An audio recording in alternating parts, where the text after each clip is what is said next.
And here we go. Sports!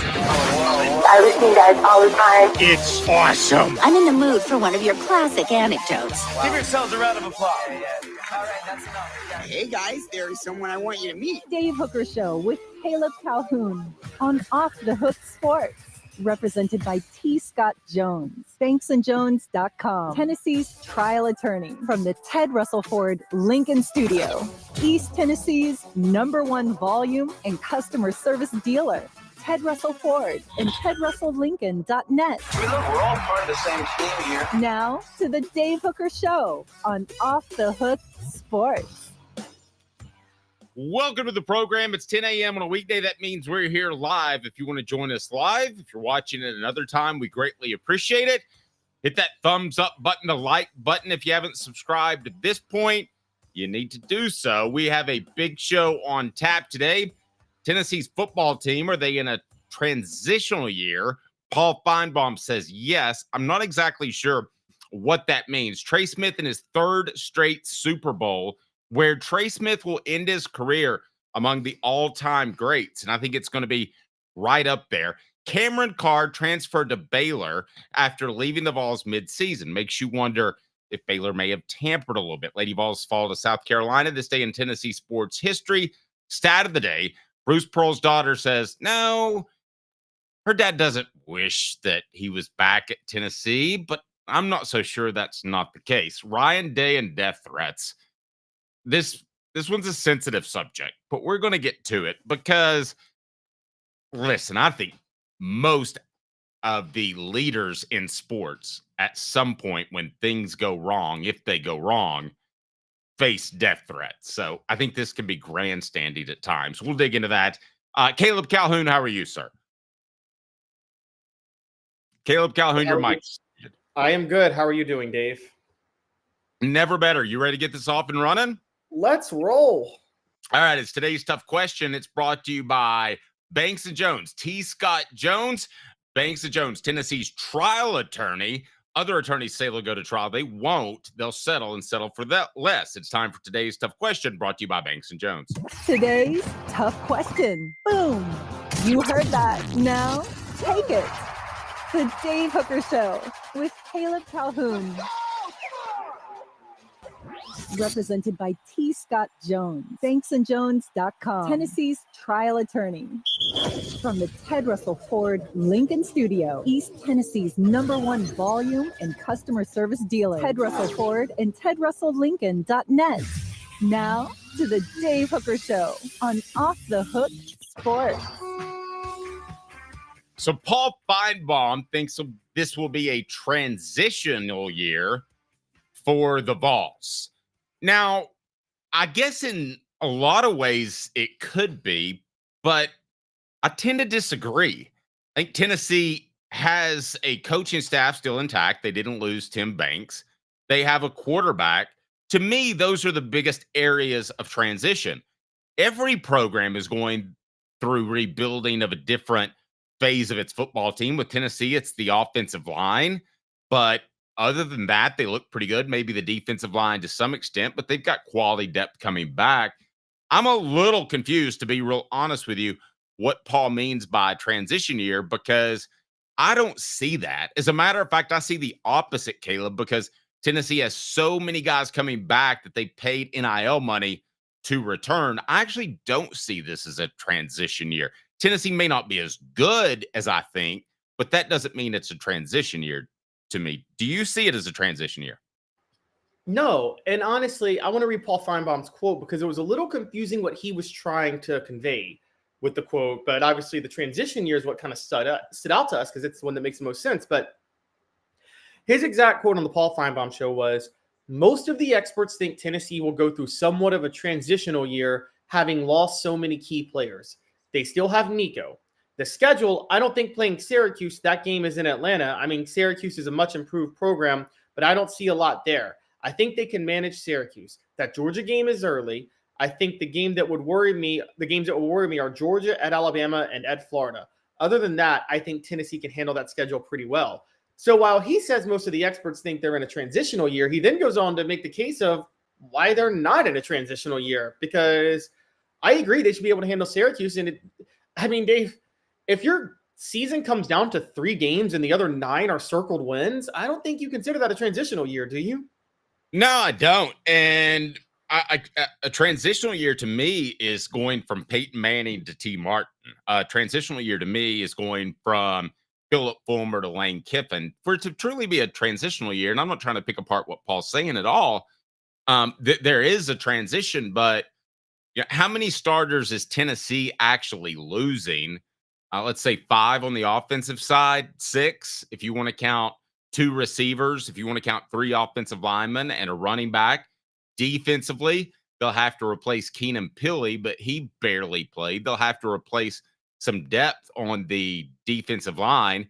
Jermod McCoy's injury doesn't help, but he's supposed to be back at cornerback for the Vols. I agree with Dylan. Dylan says it's probably more of a make or break year.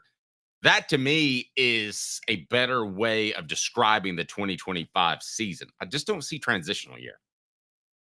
Yeah, I don't either. And I'm with Dylan too. And honestly, when you say transitional year, you're almost starting to make an excuse for Josh Heupel in that way. It reminds me of Dave, funny enough, I was in college at the time, but I don't know who it was. I didn't know all the report. I was a reporter for the Beacon. I didn't know all the reporters covering Tennessee. So I was around the same room as you. I didn't know who you were. But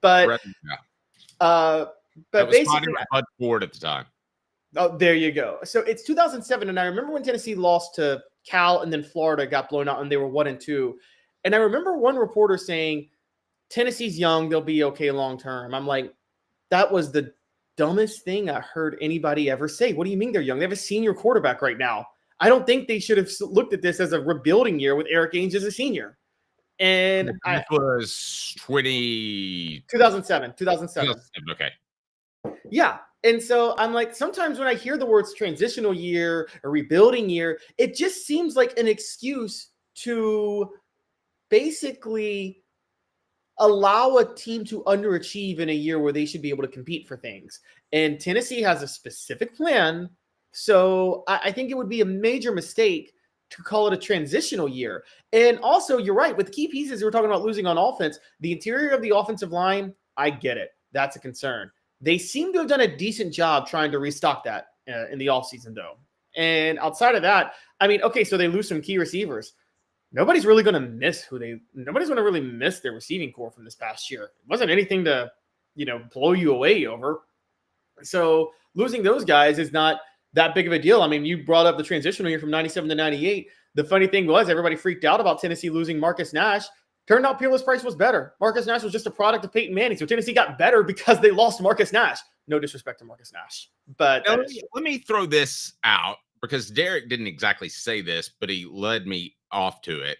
So a transition year you could describe it at this year because you're going from primarily Pruitt's guys in key roles to Heupel's guys in key roles. So I could see that argument. Did Paul Finebaum address that at all? That this personnel, this roster is now more Heupel's, especially the starters, than Pruitt as they were last year? No, he didn't. It was vague. It was on a show. It was asked about it. So it was more of this is what experts are seeing. I will tell you, experts may be seeing this, but guys, let me be very clear on this. What Vegas thinks matters more than what experts think. Because experts just can't get it's really, this, Dave, and we like covering college football nationally, but I'll tell you just from my perspective, when you cover it nationally, it's really hard to get the details right about every team you're covering. It's almost impossible, isn't it? No. But who does do that is Vegas. And Vegas is way higher on the Vols than experts because Vegas has Tennessee's win total at 9.5, which is just as many games as Georgia and Texas, the top 3 teams in the SEC.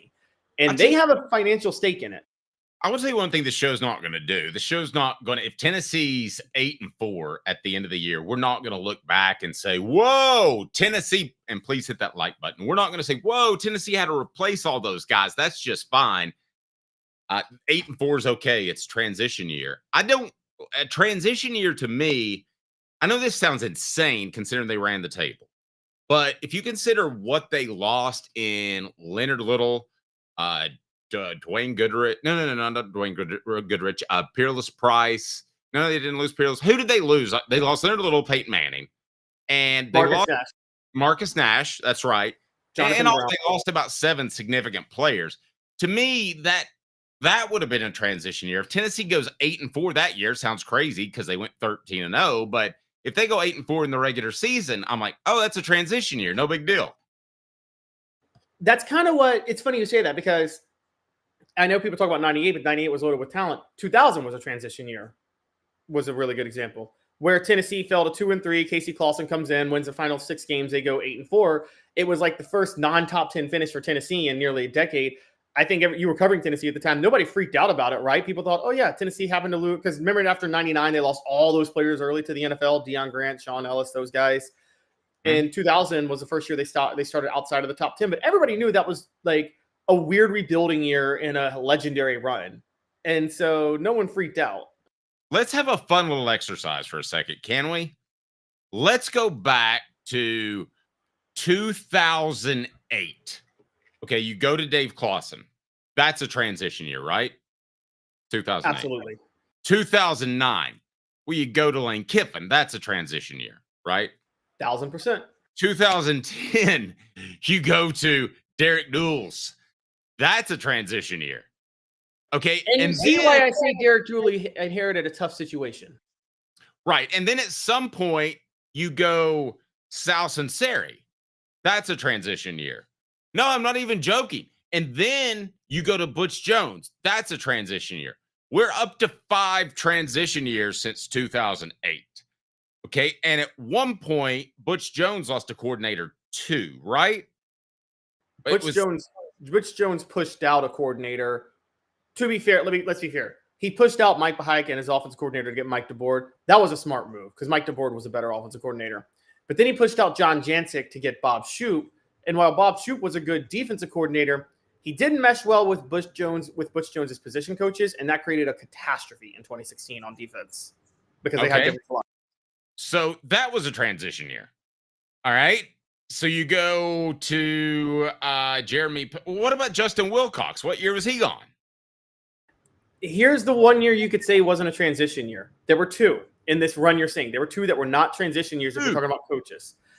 Yes. One of them was 2011. Jim Chaney and Justin Wilcox came back. But Dave, that 2011 team, you're going to laugh at him saying it because I know you don't like him, but like Derek Dooley was right. So Derek Dooley took over in 2010. Going into 2011, he said at one point, well, this is more like year 1. Last year was year 0. Now I know that's laughable to say, but that was a little fair, wasn't it, given what he inherited at Tennessee at that time? Well, I'm not saying it's not fair. And I'm not saying that what Paul Finebaum said is wrong. I just don't see it like that. I see a coaching staff that comes back intact. I see a quarterback that comes back. To me, that's the 2 most important things you would want. Is an intact coaching staff and a quarterback. And not to mention, it'd be different if Keenan Pili played all of last year and you're talking about replacing him, but he didn't play much of last year. So that transition came last year. It's not coming this year with Jeremiah Telander or Arian Carter being the quarterback of the defense. I think it's going to be Telander. I'm not completely sure.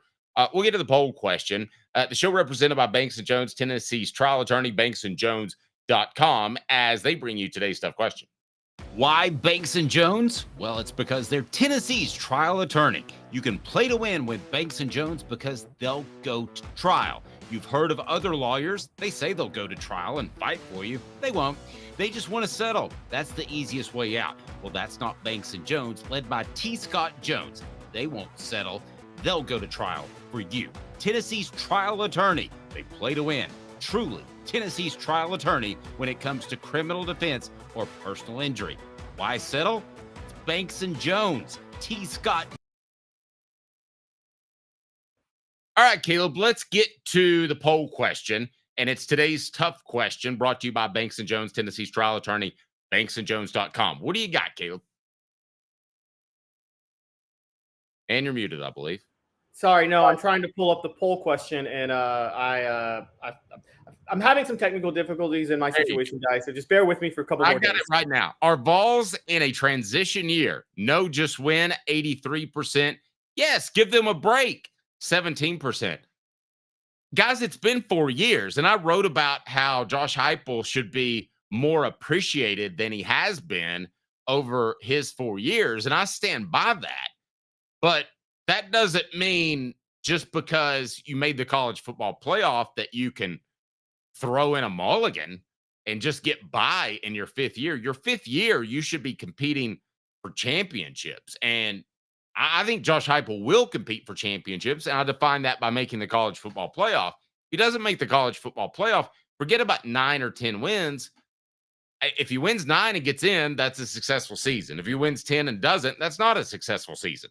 That's the new barometer of a successful season. Did you make the playoff? So if Tennessee doesn't make the playoff this year, I'll sit here and I'll tell you that's a disappointing season, in my opinion. No doubt. Sometimes we don't see the forest for the trees because we cover things so have you ever covered Tennessee, Dave, and you're so tied into the program you don't stop and think about sometimes simpler explanations can explain something? And I'm not following you. What exactly do you mean by that? We cover Tennessee so deeply, we kind of are forgetting. We're kind of somewhat forgetting about the simplest explanations for a program sometimes, which is returning your quarterback, returning your coach, and returning your staff. So let's think about Tennessee for a minute. They went 10-3 last year, made the college football playoff. They have their quarterback back. This is the first time since 2022 they're returning their starting quarterback. This is also the first time since 2022, Dave, that they return both coordinators. And it's the first time since Josh Heupel's been at Tennessee that they didn't lose one staff member. When you take all that into consideration, does stability mean nothing? I mean, those are huge deals, what we're just saying right now. I mean, the simplest part about football is, what's the number one way you determine if a team is going to have a drop-off from the previous year? Did they lose their quarterback? That's always rule number one, right? Okay, let's say for a second that Paul Finebaum's right, and this is a transitional year. Well, if he's right and this is a transitional year, then recruiting hasn't been what it should be. If this is a year that Tennessee is short on talent because they can't fill in the gaps of guys they lost last year, then Josh Heupel hasn't recruited at a high level like we thought he would. I mean, you should have guys that are ready to plug in and play. Again, today's tough question brought to you by Banks & Jones, Tennessee's trial attorney, banksandjones.com. I'll remind you that certain portions of the program are brought to you by Double D Piping, fire suppression at its best. Double D Piping provides full-service fire protection on any scale. From residential homes to government facilities, we can assist any customer through design, fabrication, installation, inspection, and demonstration of fire suppression systems. With 30 years of service across 5 states and a full staff with over 40 years experience, our quality can't be beaten. Don't get caught watching what you could have prevented. Call Double D Piping. Portions of the program brought to you by Work Trucks, all about trucks that are actually available, trucks that help you maximize your profits by having the right work vehicle now. Time is money. Perfect work vehicle doesn't break down, has all the space to carry what you need. That's what Work Trucks is intent on offering, while other dealerships just can't do it. Contracting is about time. Work Trucks saves you time with less back and forth trips and trucks that pass the highest standards to be put to work. Process quick and easy with Work Trucks, cranes, dump trucks. They've got it all. Vehicles to people just like you and get you back on the road tomorrow. If you're a contractor, you need to know Work Trucks. That's a fact. Work Trucks carries the trucks that your business has to have. You need Work Trucks with an X, LLC.com. Whole inventory is there. Don't go with equipment that burns your time. Work Trucks will also make sure you have the perfect vehicle you have to have. Work Trucks with an X.LLC.com. Proud supporters of the Tennessee Vols. They will fit your needs to a T. Trey Smith, I wish we would have actually discussed this yesterday because I think it's quickly turning into one of the best NFL players that Tennessee has had probably since maybe Alvin Kamara. I know Cordero Patterson is still chugging along, but Trey Smith to me plays offensive guard. So we're not going to ever consider him a superstar. So I can't put him in the pantheon of I can't put him in the pantheon of Reggie White. I can't put him in the pantheon of Peyton Manning because those guys played really key positions. Quarterback's probably the most important position, edge rusher second, and then your offensive tackle is probably third. So I can't put him in that upper echelon, but because of the position he plays, not because of his play. In case you didn't know, his Pro Football Focus grades are through the roof. Caleb, this guy is an absolute star. So will we be having the conversation that he's better than a Fred Weary, that he has the type of career as a Scott Wells, who played, I believe, 12 years for the Green Bay Packers? I totally believe that's the case. And you pretty much need that from an offensive guard if you're going to take him with that pick. You know, he had the blood clot issue. They're still getting a fantastic deal out of him, I believe. But the guy is about to get paid, and he's gone to 3 Super Bowls. Is that right? In his first 3 seasons? That's pretty incredible. In his first 4, but still 3 straight. But 3 straight. Trey Smith now joins only 2 other former Vols to go to 3 Super Bowls. Hacksaw Reynolds, who won 2 with the 49ers and went to 1 with the Rams, and obviously Peyton Manning, who went to 4. He also this year just made his first Pro Bowl. So he's going to be a Pro Bowl. He made the 2024 Pro Bowl. He was on the All-Rookie team in 2021. He has been a rock on the Chiefs' offensive line for 4 years, and a huge reason. And I want to point this out, guys.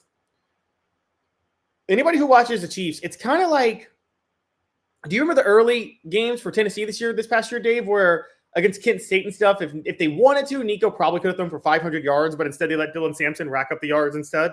Mm-hmm. People have been talking about Patrick Mahomes' dip in production this year. That's because they haven't needed him to throw for 300 and 350 yards because they're running the ball so well. They're running the ball so well because of Trey Smith. So why would you air it out with your quarterback if you don't have to like that? And that's been bank on it. How about this? Bank on it, brought to you by Commercial Bank member FDIC. Life made better. Trey Smith is the best NFL player produced by Tennessee since Eric Berry. Bank on it. Commercial Bank is your neighborhood bank. What makes us different from other banks? We understand that every customer has unique opportunities, challenges, and financial concerns. We don't expect you to fit into the same box as the next person or business. Whether it's purchasing a home, saving for your child's future, or planning for your next vacation, we're with you every step of the way to navigate life's big decisions. So what did you think about that statement, Caleb? Trey Smith is the best NFL prospect since Eric Berry. Man, that's bold. I mean, because you got Alvin Kamara, you said Cordell Patterson, Byron Young is balling now, but given that Jawan James had a very good tenure in the NFL, but as I'm thinking out loud to myself, I think he will end up having the best NFL career since Eric Berry. If anybody since Eric Berry, I think Trey Smith is going to be a 15-year starter in the league, and I think he's going to make multiple Pro Bowls. I mean, unless provided his blood clots don't catch up to him, Trey Smith is one, and he's an amazing locker room guy. I mean, I'm sure you've heard Cooper Mace, the way he talks about Trey Smith. I mean, he just loves the guy. And, yeah, thinking about it out loud, I'm with you. He's going to be the best since Eric Berry. I mean, We've seen awesome glimpses, haven't we, from Cordell Patterson and Juwan Jennings, but neither ever ascended to be the number 1 receiver on their team. Alvin Kamara certainly deserves mention, but just by the nature of the running back position and taking a beating, you're lucky to have 5 good years, which is basically what he had. And then he's kind of slipped. He had the off-field issue too. But I'm curious if you can come up with anybody else. The show, again, represented by Banks & Jones, Tennessee's trial attorney, banksandjones.com, as we broadcast live from the Ted Russell Ford Lincoln Studios, the largest Ford and Lincoln volume dealer in East Tennessee. That means incredible prices, selection. They perfected the buying process. Ted Russell, Ford Lincoln. Hey, Ted, it's time to save some cash during New Year's Dash. Savings is my prime directive. Let's see what you got, Nick. Right now, you can save up to $10,000 on new Ford F-150s. Beat that, Ted. Most impressive, but how about 0% for 72 months on Ford Lightning or Ford Mustang Mach-E? Ted Russell Ford has huge savings on whatever you're looking for. This checks out. Come see us today at either Ted Russell Ford location, Parkside Drive, or Kingston Pike, or online. Okay, Derek, here's a good one. He says Derek Barnett is close. I can roll with that. Chad Clifton was fantastic, but if we're talking about just the guys that have come through the decade of dysfunction, then Trey Smith to me is Barnett's close. Derek might have changed my opinion with Barnett because that is an edge rusher. So I guess I would take a B edge rusher over an A offensive guard as far as the impact on the team. That's not an indictment of Smith. It's just the position he plays. I'm going to take – I still might take Trey Smith because I'm not so sure Barnett's been a B edge rusher in the NFL. I mean, I like Derek Barnett a lot. He's been a solid starter over the years, but, he hasn't wreaked havoc the way he did in college. A lot of what Derek Barnett did was time snap counts. And timing snap counts it's a lot more difficult in the NFL than it is in college. And so I think that he's had some trouble taking that into account. I'm going to take Trey Smith. And, Dave, I'm changing my views on guards in this way. And you can tell me if I'm wrong on this.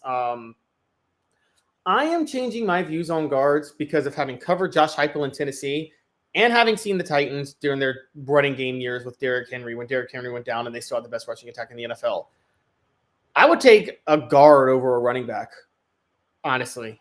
I'd take a guard over a running back, but I wouldn't take a guard over a defensive end that played at about the same level. I mean, I'd take a B defensive end over a B offensive guard. You're falling in love with offensive guards lately, here, Caleb. Makes me want. I'm sorry. I mean, offensive guards. Oh wow! Now who's doing the voice? Yeah, I think Trey Smith is an A offensive guard. I think Derek Barnett is kind of a C defensive end. So Derek Barnett is a one-trick pony, honestly, and that's not a knock on him. Sometimes one-trick ponies you can put them in situationally, and that's valuable, but when you're talking about an edge rusher, Dave, you keep talking about how an edge rusher can wreak havoc. They can only wreak havoc. The only ones that wreak havoc are those A edge rushers that are in on every play and they dictate how the offensive line blocks. Here's some more names, which is why I absolutely love our message board. Hey, I missed the topic. Darnell Wright was the best lineman I can remember for the Vols. Would you take Trey Smith at guard, or would you take Darnell Wright at a more coveted position at tackle? Trey Smith at guard. I'm sorry. I thought Trey Smith was better than Darnell Wright in college. And guys, Trey Smith was 3-time All-SEC. He played through a really rough time. They moved him to tackle one year. They moved him to left tackle because they were so short there, and he was almost an All-SEC left tackle. So, yeah, another one, Cam Sutton. We need to mention that. I mean, that is a cornerback, the more coveted position. Solid cornerback, but I don't think he's ever been anything that special. I'm glad he's had a decent NFL career. Cam Sutton was hurt his last year at Tennessee, and honestly, they got worse when he came back because he was so banged up. So, Cam Sutton's in the Jalen Reeves-Maven category. They've had solid careers. You're happy they've had solid careers. They've definitely made enough money they should have made enough money to never, struggle because they've been NFL players for 7-8 years. But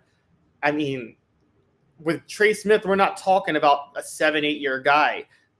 You're talking about a Pro Bowler. Going back to, how about this? You brought up Scott Wells, interior lineman. Scott Wells or Dan Williams? Who are you taking? Dan Williams had a solid NFL career, but Scott Williams was a Pro Bowl center who led the Packers to the Super Bowl. That's not close. I would definitely take Scott Wells. Exactly. Where are you coming up with it? How are you comparing those two names? Well, because Dan Williams plays defensive tackle, and you can maybe make the case that a defensive tackle is more valuable than an interior offensive lineman. But I'm going to give Cam a shout out because he stopped after a game one time and had a picture made with my son who was about 12. So it was the Cam and Tram pick. I've still got it. So I'm going to give Cam a shout out, and I'll just go with that for personal reasons. The show represented by Banks & Jones, Tennessee's trial attorney, Banks & Jones. Why Caleb Calhoun thinks that Baylor transferred to get Tennessee basketball star Cameron Carr. Star might be Camper. Sorry, what did I say? You said about why Baylor transferred. Oh, why Baylor, yes, tampered with the transfer of Cameron Carr. The show represented by Banks & Jones, Tennessee's trial attorney, banksandjones.com. We broadcast live from the Ted Russell Ford Lincoln Studios, East Tennessee's largest Ford and volume dealer. 2 minutes, we'll be right back. I think Baylor cheated, but who enforces it? Back after this, Off Thug Sports. Hey Ted, it's time to save some cash to our New Year's Dash. Savings is my prime directive. Let's see what you got, Nick. Right now, you can save up to $10,000 on new Ford F-150s. Beat that, Ted. Most impressive, but how about 0% for 72 months on Ford Lightning or Ford Mustang Mach-E? Ted Russell Ford has huge savings on whatever you're looking for. This checks out. Come see us today at either Ted Russell Ford location, Parkside Drive, or Kingston Pike, or online at tedrussellford.net. Now in its 45th year, the second and third generations continue Joe Newbert's commitment. His vision of what this business needed to be, we still try to live up to that. Joe Newbert Collision Center. Having been in the jewelry industry for a long time in the Knoxville community, I saw a need for a jeweler, a real jeweler. Our ability to do these designs has really been based on the customers bringing new things in and challenging us as a store. Our goal is not to tell anybody what they want. Our goal is to listen to what they want and then help them get there. Schedule your consultation today to get your special someone the perfect custom gift just in time for the holidays. Hi, Mike Davis here with City Heating and Air, reminding you to always dare to compare. Our team provides quality local heating and air service, installation, and maintenance across East Tennessee. We use only the best equipment like American Standard heating and air conditioning for your residential, new construction, or commercial needs. Honesty, dependability, and customer satisfaction have been the cornerstones of our business since 1961. City Heat and Air. Dare to compare. Double D Piping provides full-service fire protection on any scale. From residential homes to government facilities, we can assist any customer through design, fabrication, installation, inspection, and demonstration of fire suppression systems. With 30 years of service across 5 states and a full staff with over 40 years experience, our quality can't be beaten. Don't get caught watching what you could have prevented. Call Double D Piping. Ginger Power, the Dave Hooker Show with Caleb Calhoun. Represented by T. Scott Jones, banksandjones.com, Tennessee's trial attorney. From the Ted Russell Ford Lincoln Studio, East Tennessee's #1 volume and customer service dealer, Ted Russell Ford and tedrusselllincoln.net. Now to the Dave Hooker Show on Off the Hook Sports. All right, coming up on the program this day in Tennessee sports history, stat of the day. Also, Lady Vols fall to South Carolina. Get a discussion of how close is South Carolina to making a Pat Summitt-like run. They're pretty good. What, 2 undefeated seasons and 3 titles? Is that right? Yeah, and they would have had a 4th if not for the COVID year. Yeah, I mean, that's good. They've been on a roll. I mean, Dawn Staley used the exact same Pat Summitt model where she gets like unstoppable forces on the interior to where no matter how great a flashy Caitlin Clark is, you watched that game last year against Iowa and like South Carolina. I mean, Iowa couldn't rebound at all to save their lives because of how loaded South Carolina is inside. Nope. It is time for What the H? And that is brought to you by the Hemp House. I'll tell you more. What the H? What the H? Wow, I never worked hard on anything. What a cool life. For real? The Dave Hooker Show with Caleb Calhoun. Represented by T. Scott Jones, banksandjones.com, Tennessee's trial attorney. From the Ted Russell Ford Lincoln Studio, East Tennessee's #1 volume and customer service dealer, Ted Russell Ford and tedrusselllincoln.net. Now to the Dave Hooker Show on Off the Hook Sports. All right. Cameron Carr went from, I think I just want to leave, to I know where I want to go. And that's to Baylor. Okay. He leaves in the middle of the season. He went through the entire preseason. He went through the entire non-conference season up until about mid-December. And then he's gone, right, Caleb? Yes, that's exactly what happened. Okay. It's hard for me not to believe that this is tampering in some shape or form, because I know entered the transfer portal, but it's just common sense. You don't leave one job unless you've got another. I mean, that is just common sense. I believe Cameron Carr was probably tampered with by Baylor and a number of other schools, probably a half dozen schools or more. Caleb, that's where we are. And I certainly think it's unfair to the coaches, but Caleb, I don't understand any other way around it. And who is supposed to be the governing body here that's going to go after somebody in tampering? The NCAA has absolutely no power. I'm going after every kid I can get, and I'm tampering because I can do it with social media. I can do it through agents. And Caleb, I will never get caught. And if I do, there's no governing body. Yeah, Cameron Carr, and let's be clear on what he's doing, Dave. He didn't just transfer to Baylor. He's walking on this year. Okay, well, maybe he didn't have a job then. Well, he had a scholarship at Tennessee. Well, but he left Tennessee, entered the transfer portal, right? Yeah, but I think Baylor maybe opened up some chat. Here's Tennessee played Baylor earlier in the year, and with the help of Cameron Carr, beat them pretty significantly. So they go and beat Baylor. Remember, Cameron Carr, Rick Barnes believed in him so heavily, Dave, that forced 3 Tennessee guards to hit the transfer portal this whole season.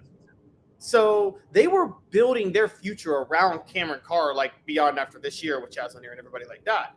This was one of those 4-year guys that Rick Barnes fully believed in. And then just up in the middle of December, he leaves when Tennessee is so thin that he's going to see a lot of minutes, and they're undefeated and they're number 1. And then he goes and walks on. They only went 7 deep against Auburn. He would have played significantly in that game. Exactly. So a team you're seeing significant minutes for, that with a coach who wants to build around you, that's number 1 and undefeated in the country, you transfer out mid-season to enroll as a walk-on at a program that team beat? This has tampering written all over it to me. I think Baylor offered him enough money to say that you have enough. Basically, I think they offered him enough money to be a walk-on this year. I feel like that's what they did.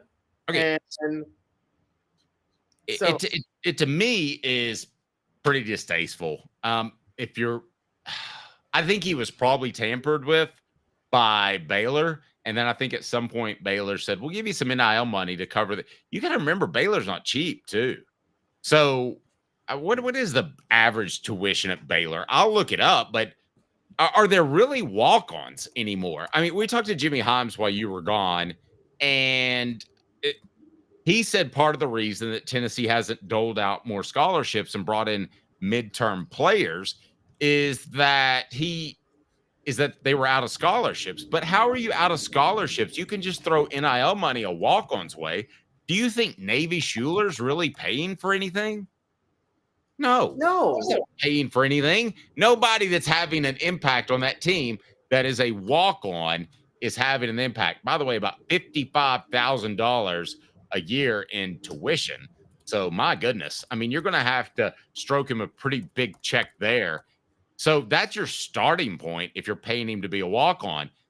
Either Baylor didn't have a spot for him and is paying him to be a walk-on, or he left without a job, and that's not real bright. Yeah, the message board has a point, too. I didn't think about this. So Bill Armstrong is a Baylor assistant coach. He was the head coach at Link Academy at Branson, Missouri, which is where Cameron Carr came out of for a while. So he was Cameron Carr's high school basketball head coach. That seems like the connection, doesn't it? More than anything else, where Bill Armstrong probably went to Bryce Drew and said, hey, we should go after this guy. He could make he could make a huge impact for us long-term. And somebody had to talk him out of leaving Tennessee without a scholarship in hand. You don't just do that. You're not that stupid. I mean, surely to goodness. I mean, that doesn't make any sense. Well, that's what, like, some people are trying to explain, like, oh, he left because he didn't like Rick Barnes asking him to play defense and hustle. I'm like, no, that doesn't make sense. You're not going to sit there and say, I'm getting all these minutes. I don't like being coached hard. One, if he didn't like playing defense, Rick Barnes wouldn't have played him as many minutes as he did. right? Because you and I both know, Dave. Yeah, Rick Barnes doesn't play you if you don't play defense. So people who are like, he didn't want to play defense, that's not true. He was obviously willing to play defense because Rick Barnes gave him a lot of minutes. This has tampering all over it. This has the Baylor assistant coach going to Bryce Drew saying, offer this kid a lot of money now because we could use him right now. And they go and offer him a lot of money. And he leaves midseason. That's what this screams to me. I can't disagree with that. Hound Dogs of Knoxville champions look good in orange. All members that sign up to be a member of our YouTube page, you will receive a Hound Dogs $20 gift certificate just for joining. I think it's about $5, so it's a pretty good deal. And also, you'll be eligible for joining that of our weekly prizes via Off the Hook Sports t-shirt or a Celebrate 98 book that I would love for you to give a read. Steve has one. Thank you, Steve. And I will remind you that we'll have the monthly drawing, which will be actually this week. I know it's not technically the end of the month, but that John Henderson autographed helmet. So right now, I think Steve is the only member. So Steve's just going to rake them all in until you guys join up. Joe Newbert Collision Center for nearly 50 years. Newbert Collision Center has been East Tennessee's best choice for quality repair work and fantastic customer service. Let's turn into football for a second. Is Josh Heupel too squeaky clean? Should he be out there tampering? Because you can't get caught. I mean, you can't. There are places in the Western United States. I think it's Wyoming. Maybe I can get some help from the message board. But they don't have a speed limit. But you can't really go like stupid fast, like over 125. You can get pulled in. You get pulled over for something like that. I can't remember the state. But is it worth the ticket if you get to work on time because you were going 150 miles an hour? Is it worth possibly getting in trouble with an enforcement body that can't do anything if you pick up a 4-star cornerback? I think it is. I mean, yeah, like, oh, you'll get in trouble with some enforcement body that might say, here's a secondary violation for a day. But at the end of the day, you got a 4-star cornerback that can shut down half the field and it'll help you win a national title. You'll be like, okay, I'll take that deal any day of the week. I think you should tamper. Now, here's why I don't think it's as obvious. Tamper. Well, here's why tampering with, and honestly, this is the truth with tampering in basketball too. But it's definitely true with football. We just talked about how Heupel and everybody are valuing chemistry and players staying together and kind of culture over just getting raw talent. He's putting a lot of emphasis on that. If you start tampering to bring in just random, like, big name guys mid-season, you know, just to say, hey, I know you, hey, Bob, I know you worked with us at cornerback all spring, all summer, and all fall, but we just got this other guy from USC who transferred to us mid-season, and we're going to start him over you. That kind of would just derail the whole culture talk, wouldn't it? Yeah. I think the culture talk's gotten to be overrated. You know, I was first on that. I think I was ahead of the curve, and you kind of poo-pooed a little bit. And now I'm wondering if it's a little overrated. So we think it's Montana, thanks to the message board, that there's no speed limit. Adam says, I thought Utah didn't have a limit. Oh, you're thinking of their wife limit. Wait, what, there is? We're coming back. The show represented by Banks & Jones, Tennessee's trial attorney, banksandjones.com, Ted Russell Ford Lincoln Studios, East Tennessee's largest Ford and Lincoln dealer. They perfected the buying process. Well, Ted, looks like you're settling right into your new space. Affirmative. Powered by the new Ford Lightning. You know, that would be incredible for camping, tailgating. The options are unlimited. Why don't you take a little power for yourself, buddy? Beep, boop, beep, bop. Get into this new 2024 Ford F-150 Power Boost for only $53,300, or get 0% for 72 months on a Ford F-150 Lightning. Come see us today at either Ted Russell Ford location, Parkside Drive, or Kingston Pike, or on. All right, Caleb. So you were going to say? I was going to say that, you know, you say there's a place with no speed limit out west. Well, I think it was Idaho where a lot of Nazis who fled war crimes were given safe havens in the Northwest. And Idaho? Did you say Idaho? Well, here's what I'm saying. We know that the Nazis did the Autobahn in Germany, where they put no speed limit on there. And I thought then it was Argentina that they all went to. No, but there were some in America that basically during the Cold War, the American government decided that some of these Nazis were smart on science and we need them for some of the technology in the Cold War. So they're like, okay, we're going to give you a safe haven. Just kind of don't get in our way and we'll let you go live in Idaho away from the rest of us. And no, but they did. As a matter of fact, I know I got a friend, funny enough. You know a Nazi? No. I don't know a Nazi. But I got a friend who she's Argentinian and her husband is German. I wonder how they met. I don't know, but I will tell you this. They do have people like third generation from Nazi people where they only speak Germany in Argentina. I'll send you the documentary. Oh, I know. It's like just a little colony of German people in the middle of Argentina. How in the world did that happen? Quality Tire Pro serving Chattanooga's community since 1957. All major brands of tires, full service automotive, brakes, alignments, oil changes, and more. Guys, I need you to check out what I'm about to say on this commercial because I need you to stop by the Dynasty Pools and Spas location on the Athens exit. Tell them that Off the Hook Sports sent you. You will pick up a free prize. Plus, if you purchase a spa, you'll get $500 off and you'll have everything. Cover, lift, steps, the whole 9 yards. Dave Hooker here for Dynasty Pools and Spas. Your home for the best spas and everything you need to jump right in. Relaxing, therapeutic, absolutely. But what sets Dynasty Pools and Spas apart from others is that you get everything with any spa purchase. You get the cover lift, the steps, delivery, and chemicals. When Dynasty Pools and Spas delivers your spa from their Athens location within 125 miles, you'll get your own personal hydrotherapy spa. Mention me, Dave Hooker, or Off the Hook Sports, and get $500 off your top quality new spa. Dynasty Pools and Spas, just off the Athens exit. Drop in and receive a free gift from Off the Hook Sports, Dynasty Pools and Spas. Mention Off the Hook Sports for a drop-in prize and that $500 discount, Dynasty Pools and Spas. To check out some of the Dynasty Spa models and to buy spa chemicals, go to dynastypoolsandspas.com. Like the name, but serious or something. The Dave Hooker Show with Kayla Calhoun, represented by T. Scott Jones, banksandjones.com, Tennessee's trial attorney. From the Ted Russell Ford Lincoln Studio, East Tennessee's #1 volume and customer service dealer, Ted Russell Ford and TedRussellLincoln.net. Now to the Dave Hooker Show on Off the Hook Sports. Lady Ball coverage today brought to you by Rick Terry Jewelry Design. I'll tell you more about them. Tennessee loses to South Carolina. I don't think there's any shame in that. And actually, I believe that Kim Caldwell with 3 McDonald's All-Americans will be at the point, not next season, but the season after that, where talent shouldn't be an overriding issue why you lost a game. But clearly, South Carolina was the most talented team, so Tennessee is not there yet. No, they're not. And I don't think, I applaud Kim Caldwell for not making excuses and wanting to win every game. But Tennessee's on a 3-game losing streak. But, okay, they lose on the road at Vanderbilt by 1. Anybody that has ever covered a game at Vanderbilt's gym knows that's the most difficult gym for a road team to play in college basketball. I think you would agree with that. It's stupid. Like, stupid. It really is. If you're on one end, there's no way in God's creation the players on the other end of the floor can hear you. I mean, there's no way.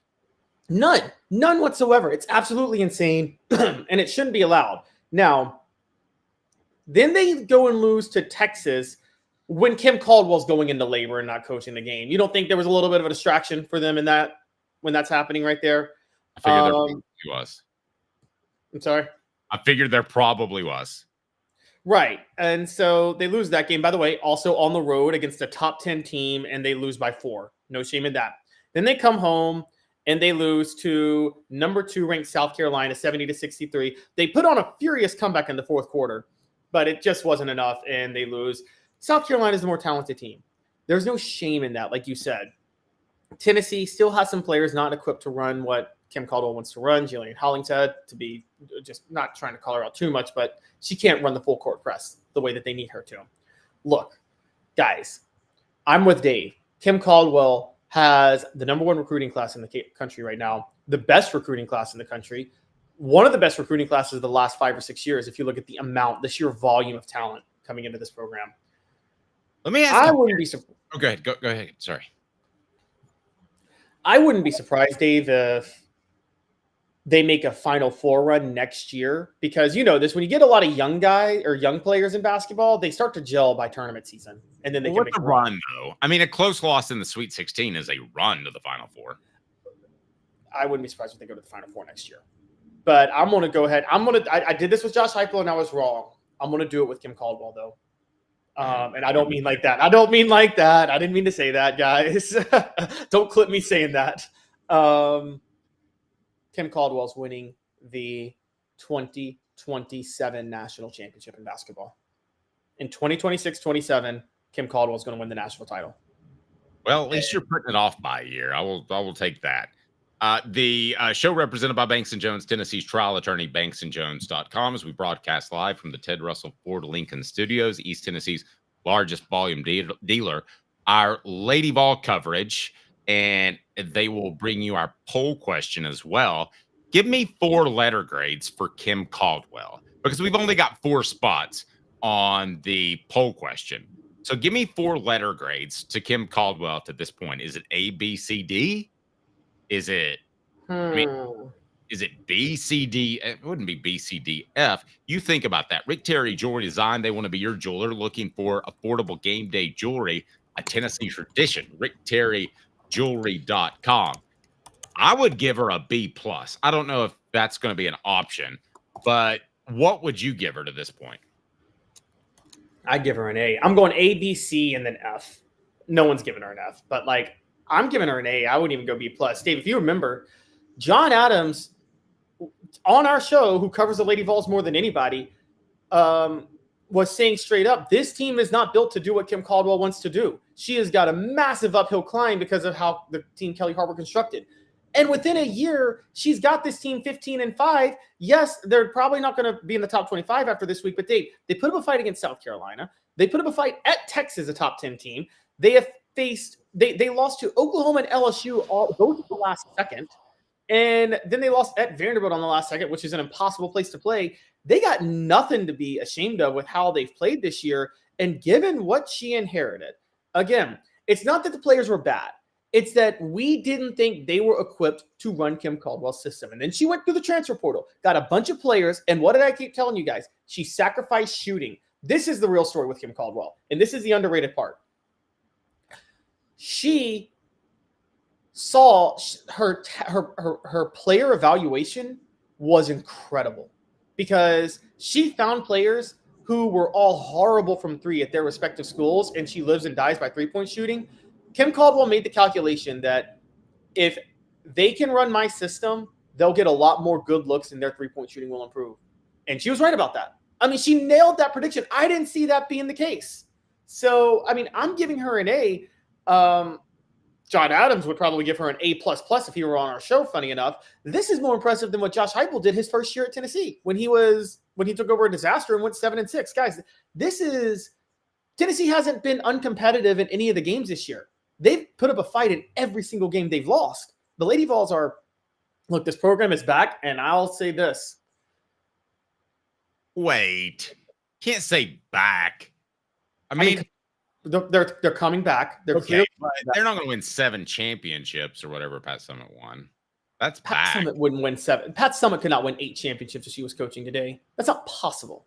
By the way, I want to be sure and thank David for throwing in there. Kim C is hot. And I mean hot. Thank you, David. I appreciate that. Yes. But I'm sure she appreciates Yes. Forget the grades. Where do you rate her on a scale of 1 to 10? I think the hottest thing she's done is not how she looks, but bouncing back from the baby. Yeah, no, I agree. Hey, the husband basically pulled a Patrick Mahomes' wife. She got the Lady Vols job, and he's like, all right, we're having a baby now. I got to secure the bag. Right. But look, I'm going to say this. If Kim Caldwell does what I think she's going to do, it'll be more impressive. As impressive, at least, as the Pat Summitt run at Tennessee. Now, you guys are going to call me crazy on that, but Dave, let me break this down. Let me break this down real quick. Pat Summitt was a good coach, adjusted well, did a lot of things. And and I got to say, she was great because what I'm about to say, it's not like Tennessee was the only place that was like this. There were about 5 other schools that were like this, but Tennessee's the only one that lasted. For instance, Louisiana Tech did not. But Pat Summitt uniquely benefited from Tennessee embracing Title IX before most other states did in the 70s. So Tennessee had a monopoly on recruiting that other schools did not have. Now, for those who don't know this, before it was a sanctioned sport, you probably know this, Dave, under Joan Cronin, the Lady Vols were a very successful program in the 60s. I mean, they were doing very well because Tennessee was one of the first states. It's Tennessee, Iowa, and like 2 other states that fully embraced sanctioned women's sports and were fighting for it as early as after World War II. So Tennessee was embedded with a litany of basketball talent because there had been women playing basketball for so long in the state of Tennessee that weren't doing it elsewhere. Now, also that led to the rules being totally different for Tennessee. I don't know if you guys know this, but back in those days, women, like, there was offense and defense in women's basketball, 3 on one side, 3 on the other. And Pat Summitt basically forced and strong-armed Tennessee to change the rules of high school basketball so she could recruit within the state. But she was able to recruit because of Tennessee's Title IX embracement. And then that propelled Tennessee to a certain level. The same way Gino Auriemma was able to recruit. Let's call it what it is, Dave. Gino Auriemma took advantage of UConn's ties to ESPN when ESPN was the only network in town covering women's basketball at the time. And all those, how many former UConn players got jobs at ESPN? There is a legitimate question on how good of an actual in-game coach. They didn't give out jobs to UConn players just because they went to UConn. Yes, they did. Yes, they did. Parker has a job. Carol Lawson had a job. The most prominent players are going to get that.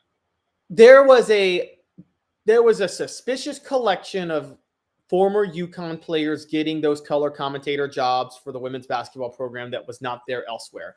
And I'm just going to say the monopoly they had was incredible. I don't blame Gino Auriemma, but there's a question about Gino Auriemma's in-game coaching ability. Because since other teams have caught up on the recruiting trail, Dave, have you noticed he still hasn't won a national title in 9 years? And I mean, that stands out a little bit. I actually think as an in-game tactician, Pat Summitt's probably a better tactician than Gino Auriemma was. We saw Pat Summitt win a national title in different ways. Gino, though, look, where Pat Summitt was too principled, I guess you could give her credit for that, but it wasn't smart. She didn't believe in using recruiting advantages that her program had. And so she had a problem with Gino doing that.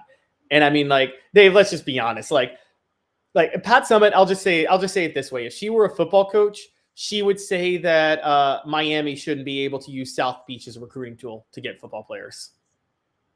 Well, I'll just leave it at this. I think they use touring the campus as a recruiting inducement. I don't think they said you're going to get a job at ESPN in 4 years.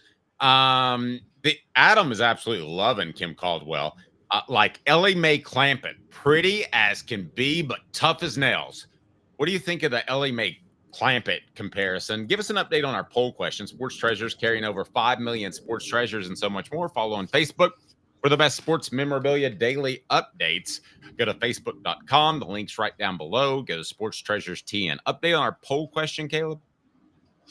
Our poll question is, what grade would you give Kim Caldwell her first year? 82% say A, 18% say B. Nobody says C or F. Right. Because it would be ridiculous to give her a C or an F. No, I agree. The UPS store Hardin Valley, helping individuals and small businesses, wide range of products and services, locally owned and operated. The link is right down below. The show represented by Banks & Jones, Tennessee's trial attorney, banksandjones.com, as we broadcast live from the Ted Russell Ford Lincoln Studios, East Tennessee's largest, absolutely largest volume dealer when it comes to Ford and Lincoln. And they perfected the buying process. And I've had an opportunity to work with these guys, and I've been blown away. I'm having to drag my feet a little bit because I'm waiting on some insurance money after a recent accident, and they're checking in with me. And I say, you can't bug me because I want the Broncos, so keep calling me.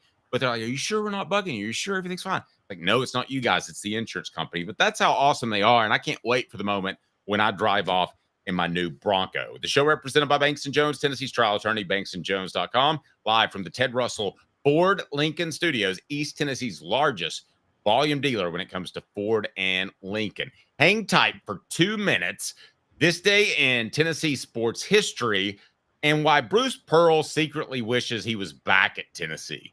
No joke. Stay tuned. Off the Hook Sports. Well, Ted, looks like you're settling right into your new space. Affirmative. Powered by the new Ford Lightning. You know, that would be incredible for camping, tailgating. The options are unlimited. Why don't you take a little power for yourself, buddy? Beep boop beep bop. Get into this new 2024 Ford F-150 Power Boost for only $53,300 or get 0% for 72 months on a Ford F-150 Lightning. Come see us today at either Ted Russell Ford location, Parkside Drive, or Kingston Pike, or online at tedrussellford.net. Sports Treasures in North Knoxville is one of the South's largest sports cards and memorabilia dealers, featuring over 10 million sports cards from vintage to modern. Sports Treasures carries a full line of hobby boxes, singles, autographed memorabilia, Tennessee Vol collectibles, fan cave decorations, and so much more. See a museum full of collectibles at Sports Treasures, 4819 North Broadway in Fountain City, and Sports Treasures on Facebook. Sports Treasures, where the real sports fan goes to shop. Community banking is about location and much more. It's about family. We reside in your community.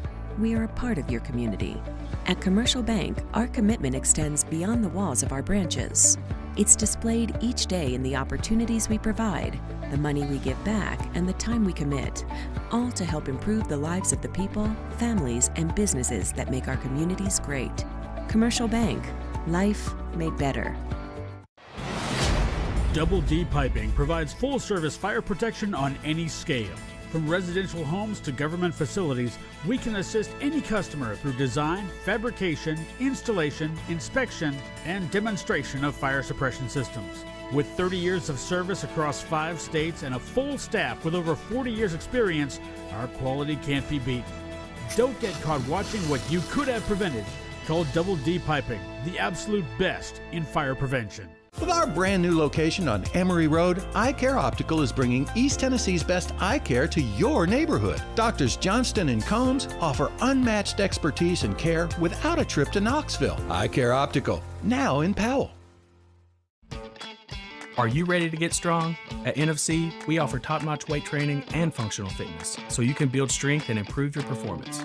Join today at nfc1.com or stop by any one of our 7. Here we go. This was a huge waste of time, like bringing a married guy to Vegas. Then there's this guy, the Dave Hooker Show with Caleb Calhoun. Represented by T. Scott Jones, banksandjones.com, Tennessee's trial attorney. From the Ted Russell Ford Lincoln Studio, East Tennessee's #1 volume and customer service dealer, Ted Russell Ford and TedRussellLincoln.net. Now to the Dave Hooker Show on Off the Hook Sports. All right, to the message board. Unsung says Chuck Norris wears Kim Caldwell's PJs. Steve says, I hear Kim C beat the crap out of Chuck Norris. I'm going to add to that the day before she gave birth. She beat the crap out of Chuck Norris. I mean, I was told that. Steve, that's a good comment. And by the way, Steve is going to just absolutely ring up the gifts this week because we're giving away this week to anybody that is a member of this channel on YouTube. You will be eligible for the weekly drawing of an Off the Hook Sports t-shirt, or you can be eligible for a Celebrate 98 book. We'll give those away weekly. But then the John Henderson helmet that's right behind me. Can you see it, Caleb? There it is. Autographed mini helmet. That goes out Friday, because we've had a little bit of a pause on that. Rick says you guys are a great pair to listen to. Thanks for all the good balls info. Thank you, Rick. I appreciate that. Can I give my Yes. Can I give my Tennessee Chuck Norris connection that you guys will love? Only if I can give my Lee Majors Tennessee connection. Okay. You know who Lee Majors is? Is he the $6 million man? The $6 million man? He's not really Lee Majors. You don't remember the $6 million man? No, How about the Paul guy? What the hell? Come on, Caleb. You do realize these shows were way before my time. Okay. Lee Majors was best in, it's a poll question, the Fall Guy or what was the other one I said? A $6 million man. Or the $6 million. Wait, so what's his Tennessee connection? Well, you go with yours first. All right, so the site is no longer up because I didn't re-up the domain, but I tried to make this is really funny, actually. Unfortunately, you can't find it anymore. But remember when the Colts went 2-14 the year Peyton Manning was hurt and they were awful? Yes. I decided to make all those like Chuck Norris things. I tried to do one for Peyton Manning because it was like a joke on like clearly Peyton Manning winning with the Colts is the most impressive accomplishment in the history of professional sports because of how bad they were without him. So I pulled Jesus turned water into wine. Peyton turned the Colts into winners. And which miracle was greater? And then another one was Moses parted the Red Sea, but Peyton Manning parted defenses with the Colts offensive line and receivers. And I'm like, because I started saying at that point, I went on a tear to say Jeff Saturday is the most overrated player in football history. Peyton Manning made him look good by getting rid of the ball quickly. Marvin Harrison would have been out of the league in 3 years if Peyton Manning was not throwing in the ball. He should not be in the Hall of Fame. Dallas Clark would have been cut in 2 days if Peyton Manning wasn't throwing in the ball. And I basically made all these points of every player on those Colts teams that made the Pro Bowl, with the exception of Reggie Wayne, were scrubs and didn't belong in the NFL, but Peyton Manning made them look like they belong in the NFL. Okay, Lee Majors, for those that are wondering, he went to Eastern Kentucky, spent a good bit of his life in Kentucky, despite being born in Michigan. And he loved Johnny Majors. So he wanted a stage name, and he was born Harvey Lee Urey. And he always loved Johnny Majors and the way he coached. So he took the Majors name and turned himself into Lee Majors. How cool is that? It's a true story. That is crazy. And as a matter of fact, I'm reading his Wikipedia page now, and that's on his Wikipedia page. It's pretty wild. Yeah. And he was way better than the $6 million man. Come on, guys. Some people are voting on the Fall Guy. What the H? How was Johnny Majors a childhood? When would he have been a Tennessee fan, though? Like to make Johnny Majors a childhood hero? If he's from Michigan and he transferred to Eastern Kentucky, like that way. Now he was at Eastern Kentucky when just after Majors was playing college ball. So I thought he was a fan of his coaching, but anyway, Fall Guy gets 73% of the vote. Now I'm old because $6 million man is a better. It's just way better. It is. And I don't want to argue with anybody about that, but it's an absolute fact. The $6 million man, that was as good as it comes. Maybe that's, Caleb, what I get you for your Christmas bonus is a box set of $6 million man episodes, even though you could How find. about just $6 million? That's true. Who needs the man at that point? She said. All right, it is time for this day in Tennessee sports history. This day in Tennessee sports history. It's cool, baby. It's cool. Now you know, and knowing is half the battle. The Dave Hooker Show with Caleb Calhoun, Off the Hook Sports. All right, Caleb, this day in Tennessee sports history. What do we got? On this day, just 2 years ago, Rick Barnes got his first ever win against his former school that fired him. That's pretty neat. He beat Texas. It was a top 10 matchup, and Tennessee won 82-71. And this past year, Tennessee returned to Texas, and Rick Barnes won again. And I think 10 years later now, Dave, I think Texas misses him to a certain degree. I think that I understood why they fired him because Texas's way of thinking was, we're Texas, we have oil money, we should be winning and dominant in everything.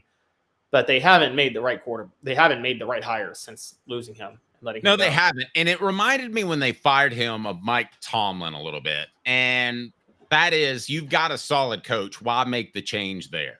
And if you're knocking on the door of the Final Four, you don't want to just treat that as any old run.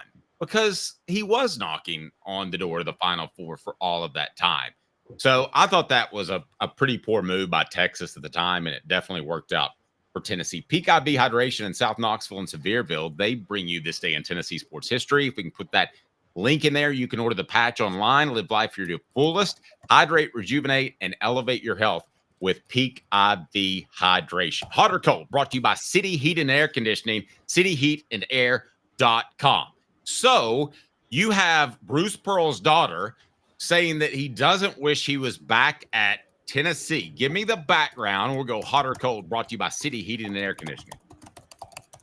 So basically, there was a theory over the weekend that has not been around for a while, which is that people said that Bruce Pearl wished he was still in Knoxville and coaching at Tennessee.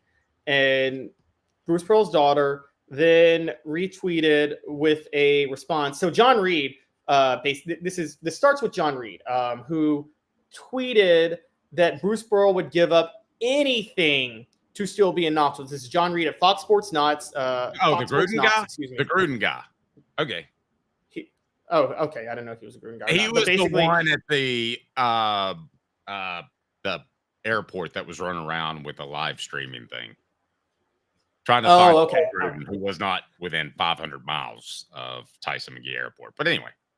So John Reed tweets in parentheses, and Bruce Pearl would give up anything to still be in Knoxville.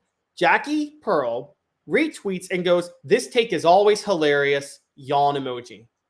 As if, kind of a level of gaslighting, as if she's trying to make it sound like it's ridiculous to suggest Bruce Pearl wishes he was back in Knoxville. Okay. And so that sparked the debate. Hot or cold, brought to you by City Heating and Air Conditioning. Do you believe that Bruce Pearl would like to be back at Tennessee? Now, there are two different questions where whether or not he would make the move. But do you believe that he would like to be back at Tennessee if you gave him truth serum? Yes. So we're talking about a very hot. Yep, I agree. Hot. Now, the next question is a little bit more difficult because he has ties there. He's running a fantastic charity. He's really built the thing up. They have the basketball event at Toomer's Corner. So would he come back if there was that opportunity? Let's just say that Rick Barnes retires after this year. Would you call Bruce Pearl hot or cold? If I'm Tennessee, would I call Bruce Pearl? Yes. No, I wouldn't. Yeah, I'm cold. I don't think that they would call him. I don't think Danny White would make a hire that seems to go backwards. And I think Bruce Pearl would be a great hire. I just don't think he wants to go backwards in history. And I think you saw that. When he hired Heupel, Caldwell, every coach he's hired, they didn't necessarily have ties to Tennessee. Hot or cold? Sorry. Oh, no, sorry. Let finish. You finish the hot or cold. Okay, hot or cold? Bruce Pearl would have won a champ. Let me start with this. Hot or cold? Bruce Pearl would come back if he were offered. That's different. Yes. Whether or not he was offered. I don't think he would. I think he would have maybe 5 years ago, but I think he's got deep roots there now. So I'll disagree with that. I think Bruce Pearl would come back to Tennessee for less money, honestly. Wow. Okay. Hot or cold?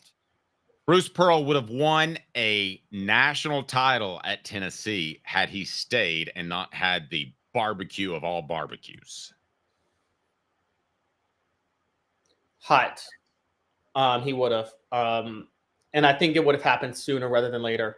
I think that 2010-2011 team had national title potential, Dave, and they got bounced out in the first round of the tournament and collapsed. But I think the biggest reason that happened was the distraction of Pearl hanging over them.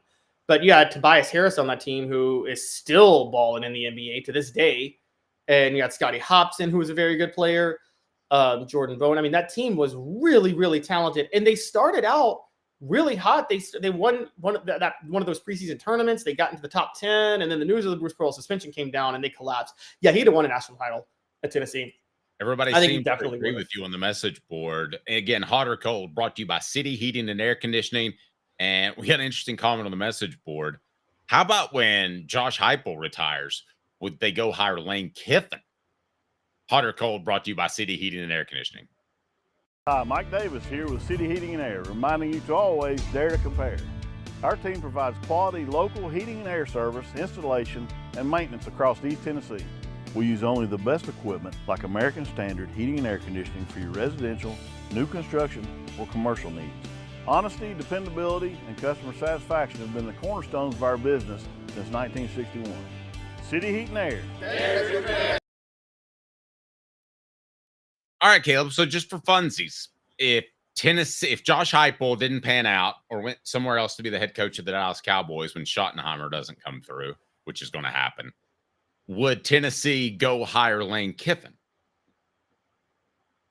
Danny White wouldn't. I 100% would. Yeah. I would absolutely hire him back. I'm cold, and by the way, I'm cold on Danny White. Would not. I'm hot.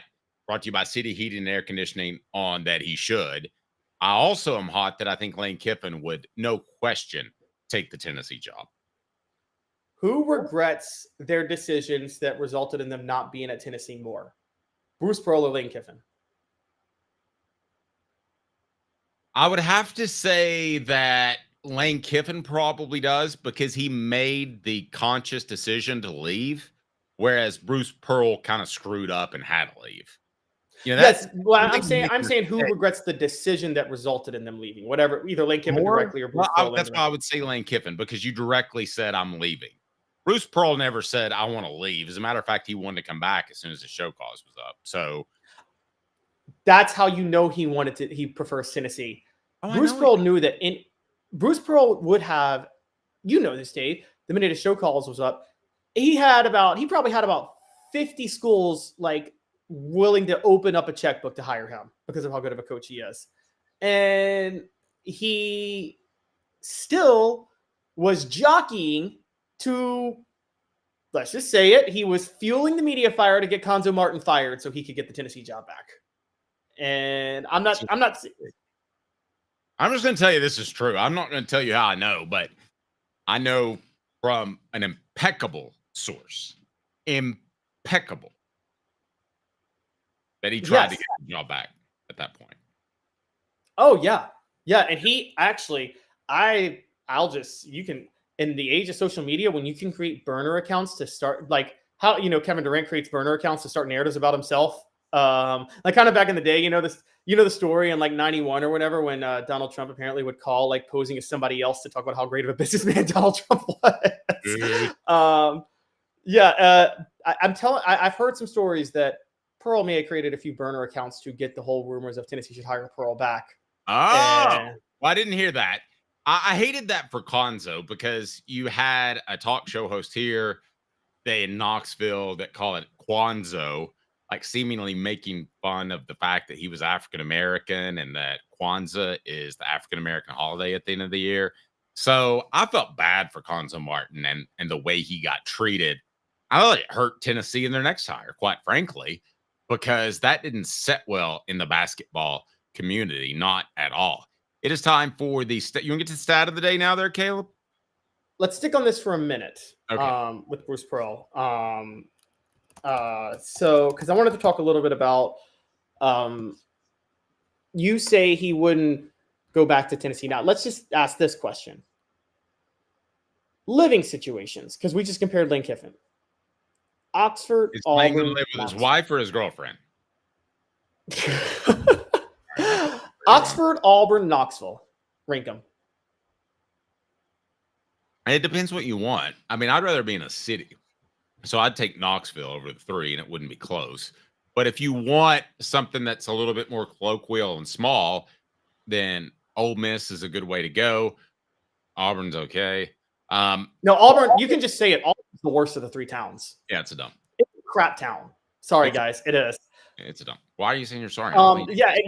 We don't have the Auburn Tourism Committee as a sponsor. You can rip Auburn. Bruce Pearl would take the job back just to get out of that town, guys. It's not a good town. It's honestly Auburn's on Starkville's level, if you really go there. Auburn's on Starkville's level. So I think that's the biggest reason Bruce Pearl would take the job back at Tennessee. The biggest reason I wouldn't hire him back, Dave, and I want to point this out. Bruce Pearl's a great coach. He knows basketball. The biggest benefit to Bruce Pearl, and you saw this on Saturday, have you ever seen a coach stress inbounds plays more than Bruce Pearl in your history of covering basketball? That's his strength. I mean, that's his Josh Heupel run or beer and shoot offense. Exactly. What made him so successful when he first got at Tennessee, though, was not necessarily his coaching prowess. And you guys, you see this a lot in basketball and football, wherever you go. It's if you're at the right place at the right time in the sense of, are you running a system that teams aren't prepared to defend against. Bruce Pearl's full court press and his flex offense, nobody in the SEC ran that. It was a half court game at that time. You know that, Dave. Like Kentucky with Tubby Smith was the standard, which is half court man-to-man defense was the focus. So nobody was prepared for Bruce Pearl. It's the same reason I always bring this up. It's the same reason that Dabo Swinney had success at Clemson, because nobody in the ACC was running the spread when he started to embrace it. He got Taj Boyd because Lane Kiffin forced him off. Dabo hires Chad Morris, and then he hires the other offense coordinator, Tony Elliott, and he runs the spread. Nobody else is running it. That's why Clemson got to be Clemson. If you run things that no one else is prepared to defend against, you can do very well. Bruce Pearl's problem since then, in case you guys haven't noticed, now no one's number one this year. I get it. They're number one this year. But when you first saw Pearl at Tennessee, you would have thought a dynasty was on the horizon. The reason it wasn't is a lot of SEC teams decided to start doing the same thing as Bruce Pearl. That's true. And let's not underestimate the fact that he had Chris Lofton and Juwan Smith. That's two pretty special shooters. I mean, you don't often extremely special. You don't oftentimes walk into that, and it fits what you do from the wing. The show represented by Banks & Jones, Tennessee's trial attorney, banksandjones.com. We broadcast live from the Ted Russell Ford Lincoln Studios. And guys, they perfected the buying process. It is fantastic. I'm looking for my new Bronco, waiting on some insurance money to come in, and I'm super excited. Can't wait to drive off. And they are proud members of the community that support multiple charities. And that's Ted Russell Ford Lincoln. Again, East Tennessee's largest Ford and Lincoln volume dealer. Well, Ted, looks like you're settling right into your new space. Affirmative. Powered by the new Ford Lightning. You know, that would be incredible for camping, tailgating. The options are unlimited. Why don't you take a little power for yourself, buddy? Beep boop beep bop. Get into this new 2024 Ford F-150 Power Boost for only $53,300, or get 0% for 72 months on a Ford F-150 Lightning. Come see us today at either Ted Russell Ford location, Parkside Drive, or Kingston Pike. Stat of the day. They never lie. Or do they? Stat of the day. The Dave Hooker Show with Caleb Calhoun. Off the Hook Sports. All right, Caleb, stat of the day is? Stat of the day, it's actually, I know it's not Tennessee related, but it's too funny, so I had to give it to you guys. Oh my goodness, okay, here we go. What do we got? I'm nervous. Just recently, we know about the snow that hit across the Deep South that's never happened before.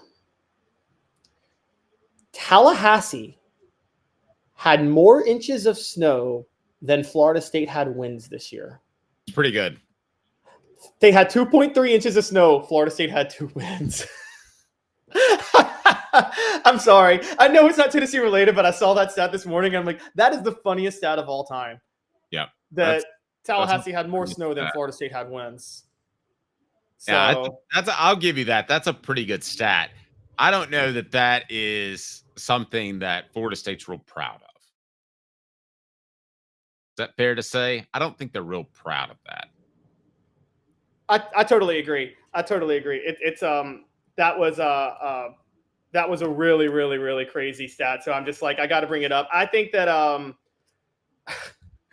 it's one thing if like Ohio or Michigan get more snow than they do winds, but Florida State getting more inches of snow than they had winds, that's just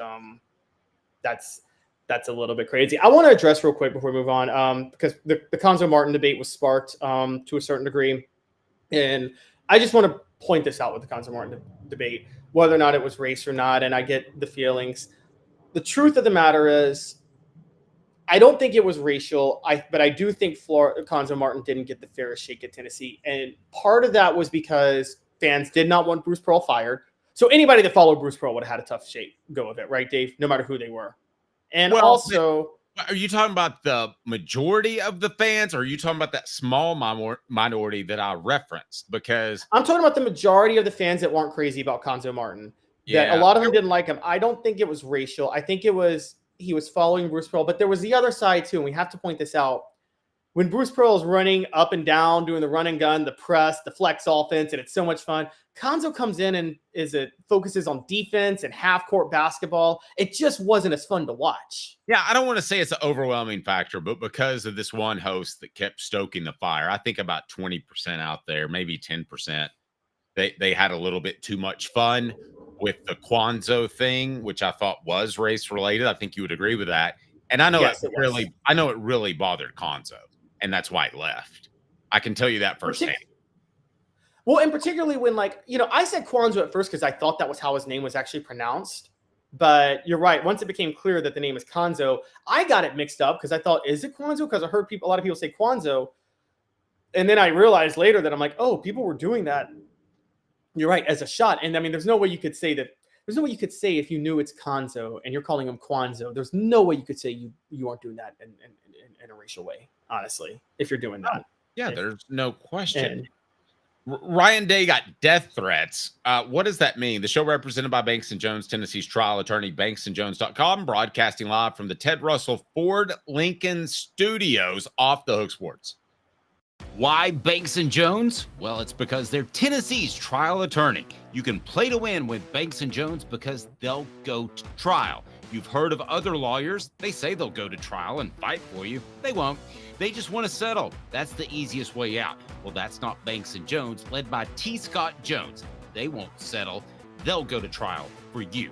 Tennessee's trial attorney. They play to win. Truly, Tennessee's trial attorney when it comes to criminal defense or personal injury. Why settle? It's Banks & Jones. T. Scott Jones. banksandjones.com. Dave Hooker here for Dynasty Pools and Spas, your home for the best spas and everything you need to jump right in. Relaxing, therapeutic, absolutely. But what sets Dynasty Pools and Spas apart from others is that you get everything with any spa purchase. You get the cover lift, the steps, delivery, and chemicals. When Dynasty Pools and Spas delivers your spa from their Athens location within 125 miles, you'll get your own personal hydrotherapy spa. Mention me, Dave Hooker, or Off the Hook Sports, and get $500 off your top quality new spa. Dynasty Pools and Spas, just off the Athens exit. Drop in and receive a free gift from Off the Hook Sports, Dynasty Pools and Spas. Mention Off the Hook Sports for a drop-in prize and that $500 discount, Dynasty Pools and Spas. To check out some of the Dynasty Spa models and to buy spa chemicals, go to dynastypoolsandspas.com. Dynasty Pools and Spas. Now in its 45th year, the second and third generations continue Joe Newbert's commitment. His vision of what this business needed to be, we still try to live up to that. Joe Newbert Collision Center. With our brand new location on Emory Road, Eye Care Optical is bringing East Tennessee's best eye care to your neighborhood. Doctors Johnston and Combs offer unmatched expertise and care without a trip to Knoxville. Eye Care Optical. Guy with a lot of jobs, but this one is the most important. This is not government work. As such, I treat it with care and attention. Until someone else calls. The Dave Hooker Show with Caleb Calhoun. Represented by T. Scott Jones. banksandjones.com. Tennessee's trial attorney. From the Ted Russell Ford Lincoln Studio, East Tennessee's #1 volume and customer service dealer. Ted Russell Ford and TedRussellLincoln.net. Now to the Dave Hooker Show on Off the Hook Sports. All right, so Ryan Day, and I heard this before you, Caleb. I was listening to the Dan Patrick show, and you know Dan Patrick's from Ohio, right? Were you aware of that? Right. Okay. I did not. So you talk about one softball interview, and I love Dan Patrick, but it was almost as if the sports information department of Ohio State fed him questions to ask. And then there was a question about the death threats. So just to give a little bit of background, Ryan Day and his wife have started the foundation for mental health. And I guess this ties in some shape, form, or fashion because you have to be pretty crazy to send a football coach a death threat for what he did not do or did do against Michigan, right? I mean, come on. Let's be real here. However, I do believe that grandstanding a bit that bringing this up just really makes it worse. And it almost sounds like to me that he's taking a shot at the Ohio State fans. Hey, I got my ring, so stick it. And I've covered people that have had death threats before. Jonathan Crompton, his family received death threats, and I did write about that. But it had gone pretty south in that 2009 season.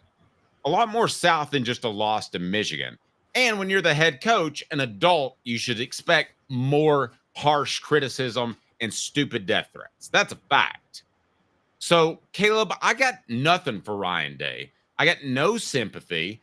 I feel like he's just trying to get a little bit more attention for himself and talk about his difficult plight after winning the national championship. He's got his wife out there saying things. They're dropping things on social media. I think it makes his own fan base look bad. I think it's pretty pathetic. It's beyond pathetic. And this is what losers do a lot of times. They want to leak the here's what now the funny thing is he just won the national title. So I'm going to sound stupid with what I'm saying, but Dave, I'm going to tell you this right now. People invoke personal victimhood to distract from their failures in the moment.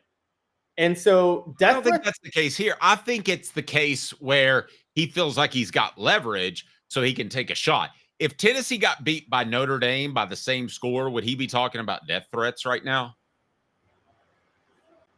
Okay, so I'm sorry, my AirPods muted. 1 second. If Tennessee, if Ryan Day had got beat by Notre Dame, would he be talking about death threats right now? The answer, yes, absolutely not.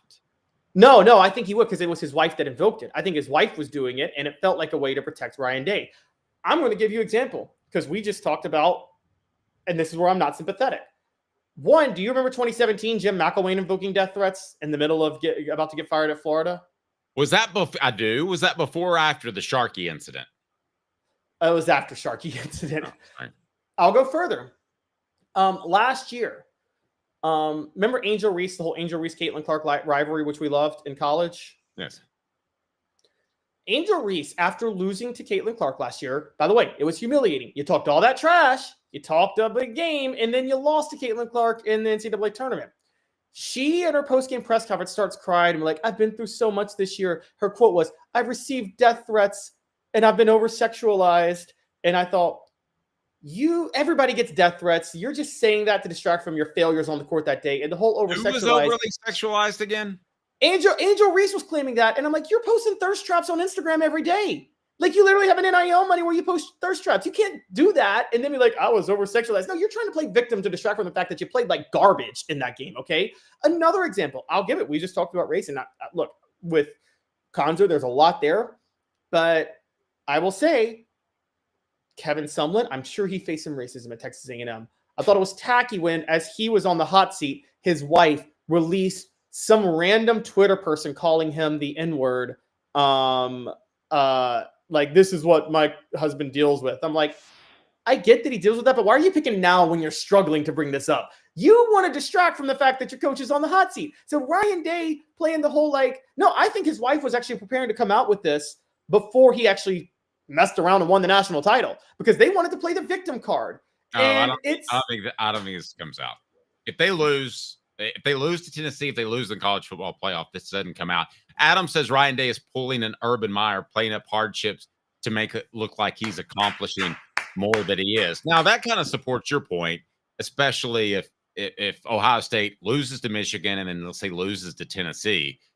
That is that would maybe does bring it up, but that to me would come across as pathetic. This comes across as a statement because he has leverage from winning the national championship. Where does the history of this come from? Let's tell the history of it real quick.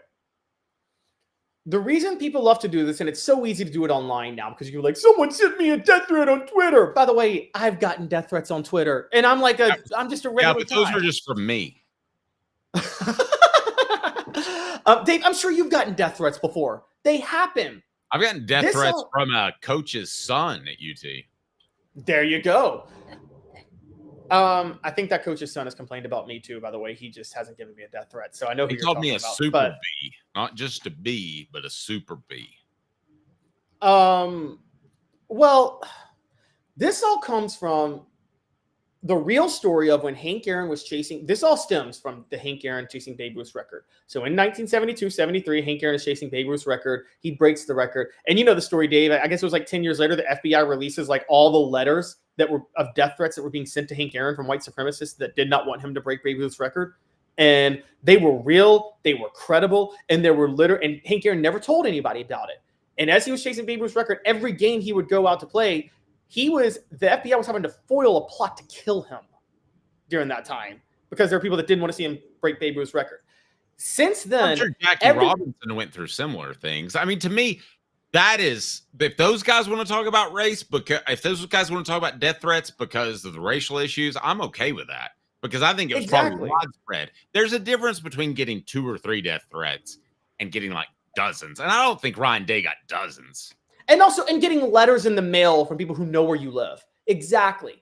Ever since the Hank Aaron story, everybody's wanted to like manufacture death threats or victimhood to distract from when they're failing. Because it's an easy cop out.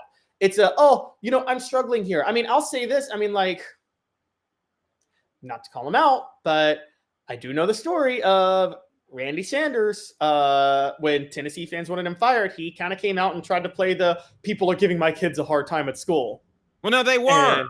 They were. I mean, I don't have a problem with that. He broke down when I just walked out of the interview room, so this is secondhand, but he broke down with like 4 or 5 reporters in there, and all the cameras were off.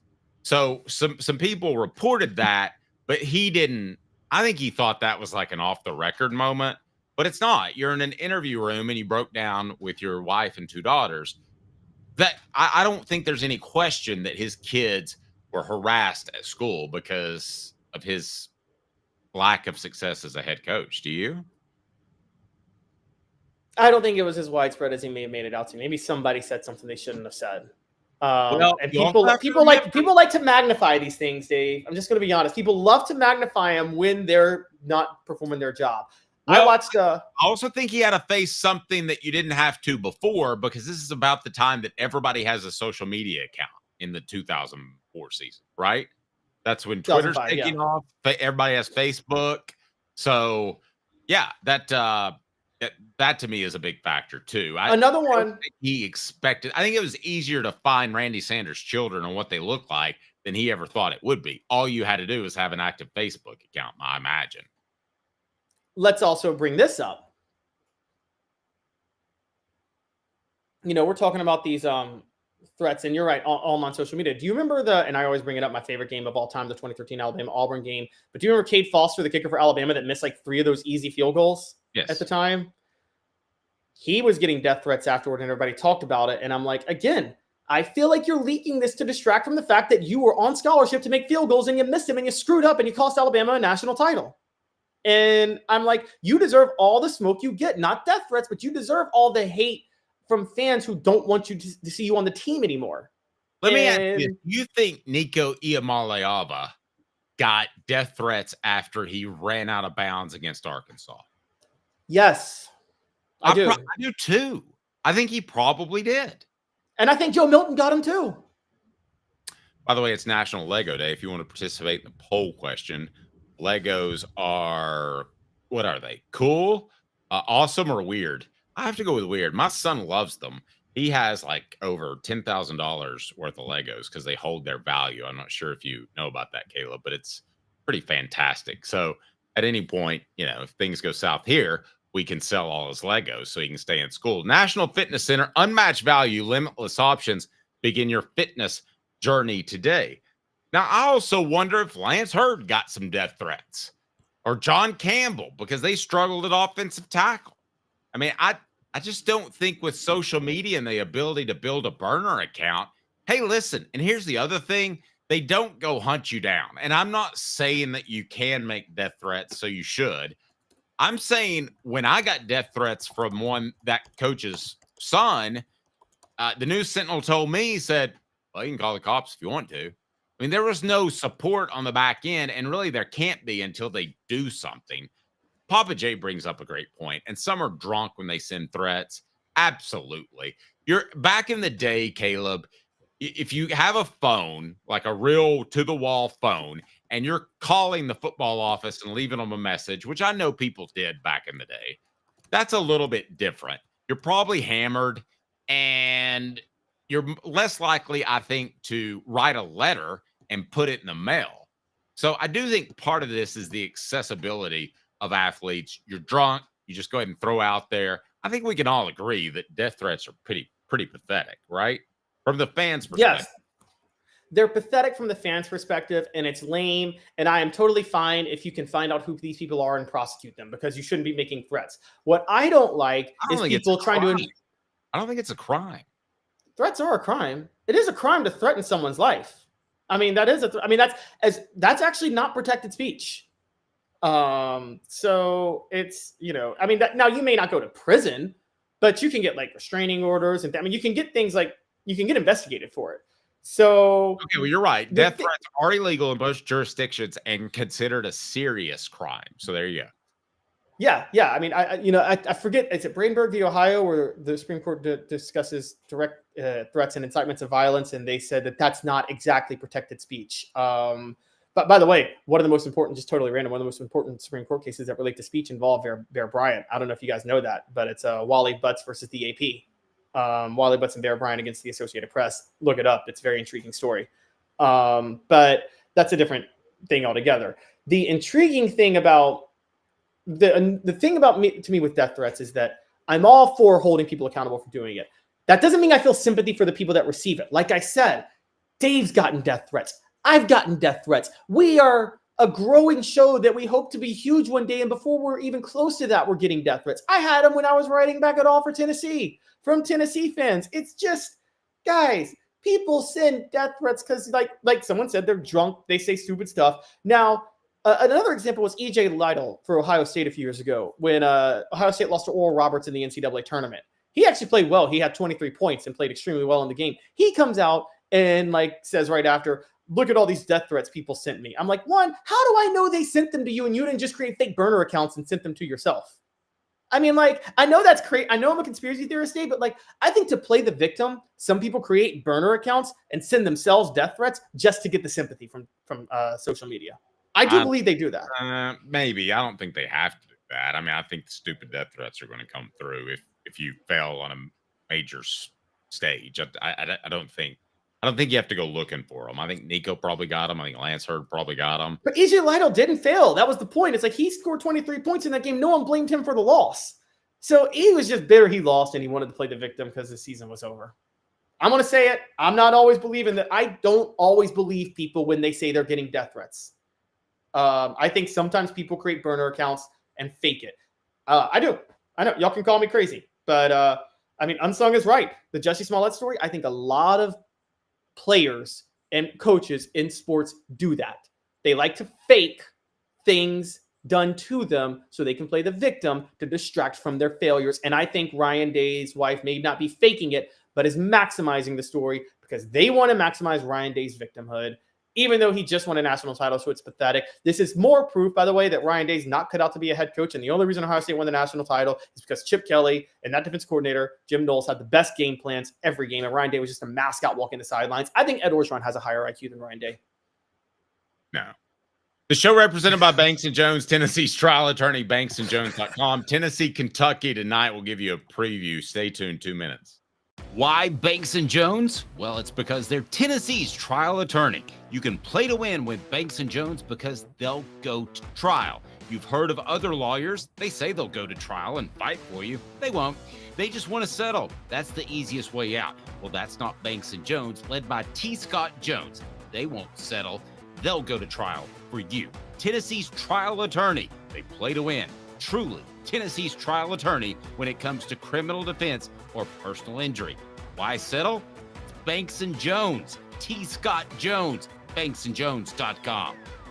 Dave Hooker here for Dynasty Pools and Spas. Your home for the best spas and everything you need to jump right in. Relaxing? Therapeutic? Absolutely. But what sets Dynasty Pools and Spas apart from others is that you get everything with any spa purchase. You get the cover, cover lift, the steps, delivery, and chemicals. When Dynasty Pools and Spas delivers your spa from their Athens location within 125 miles, you'll get your own personal hydrotherapy spa. Mention me, Dave Hooker, or Off the Hook Sports, and get $500 off your top quality new spa. Dynasty Pools and Spas, just off the Athens exit. Drop in and receive a free gift from Off the Hook Sports, Dynasty Pools and Spas. Mention Off the Hook Sports for a drop-in prize and that $500 discount, Dynasty Pools and Spas. To check out some of the Dynasty Spa models and to buy spa chemicals, go to dynastypoolsandspas.com. Dynasty Pools and Spas. Now in its 45th year, the second and third generations continue Joe Newbert's commitment.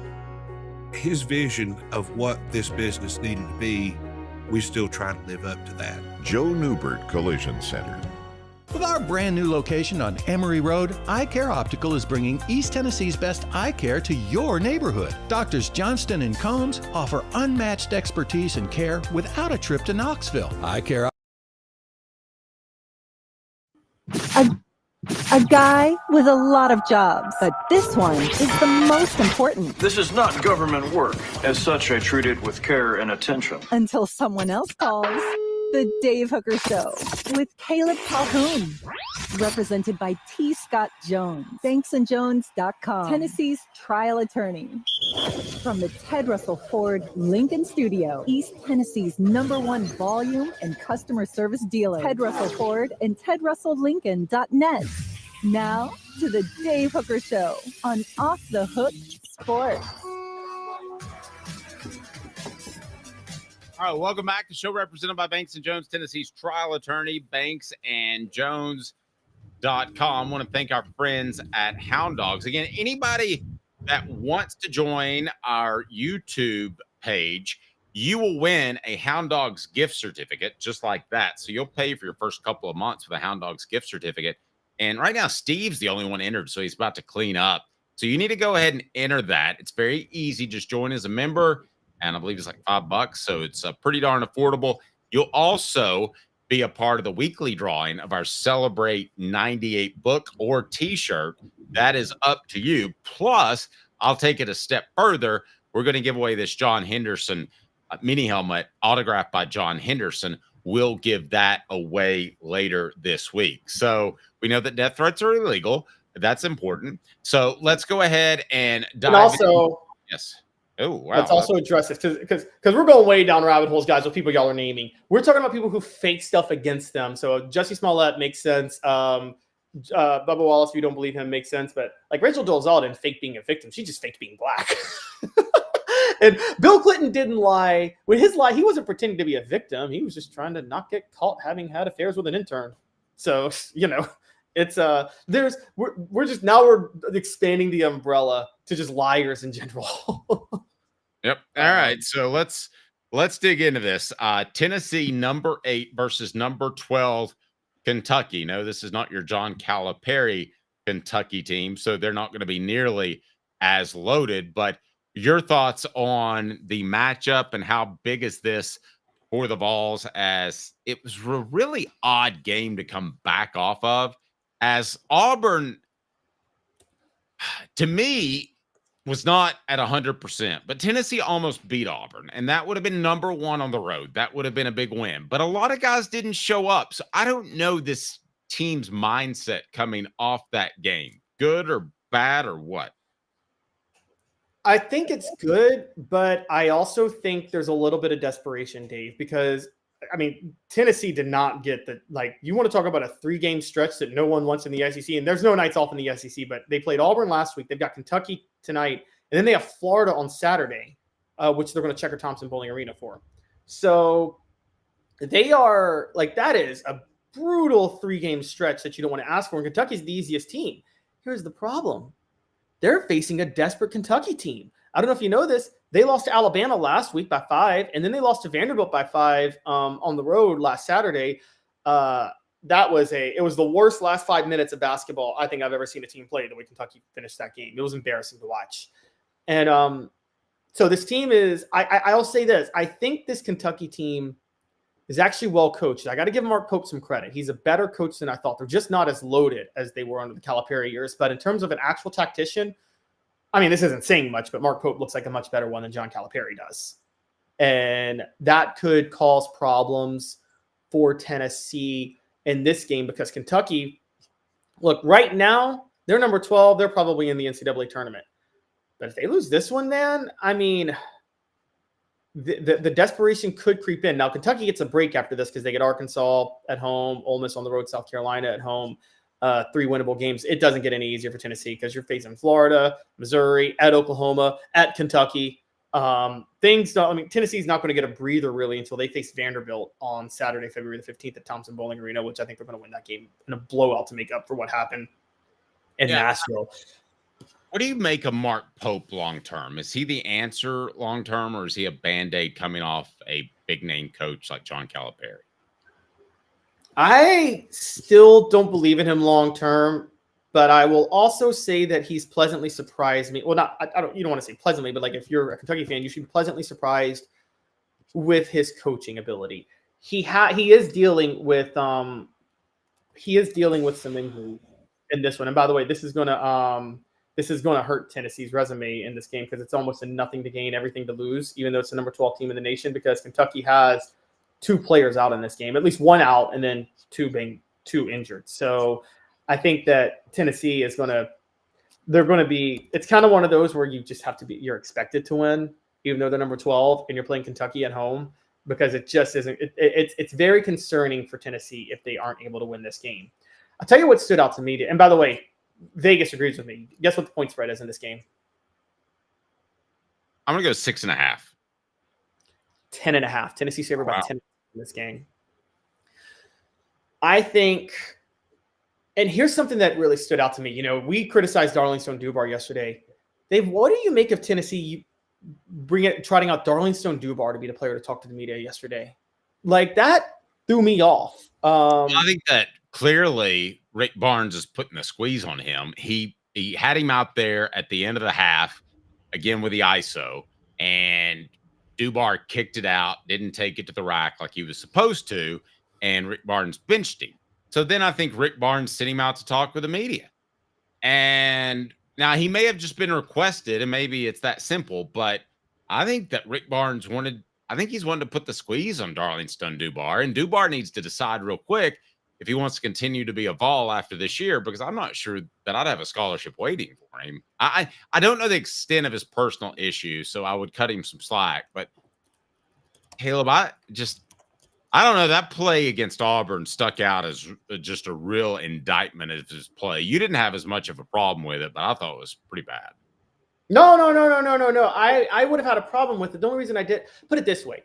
I thought it was a much bigger indictment of Chaz Lanier to not take that shot drawn up for him at the start of the second half at Texas. You remember that? Because if you are a scorer, you have been playing for 20 minutes already. You log 30 minutes a game.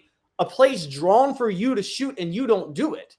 And this is what I'm like. Darling Stone-Dubar, I think he's not in rhythm because he's being held on the bench so much.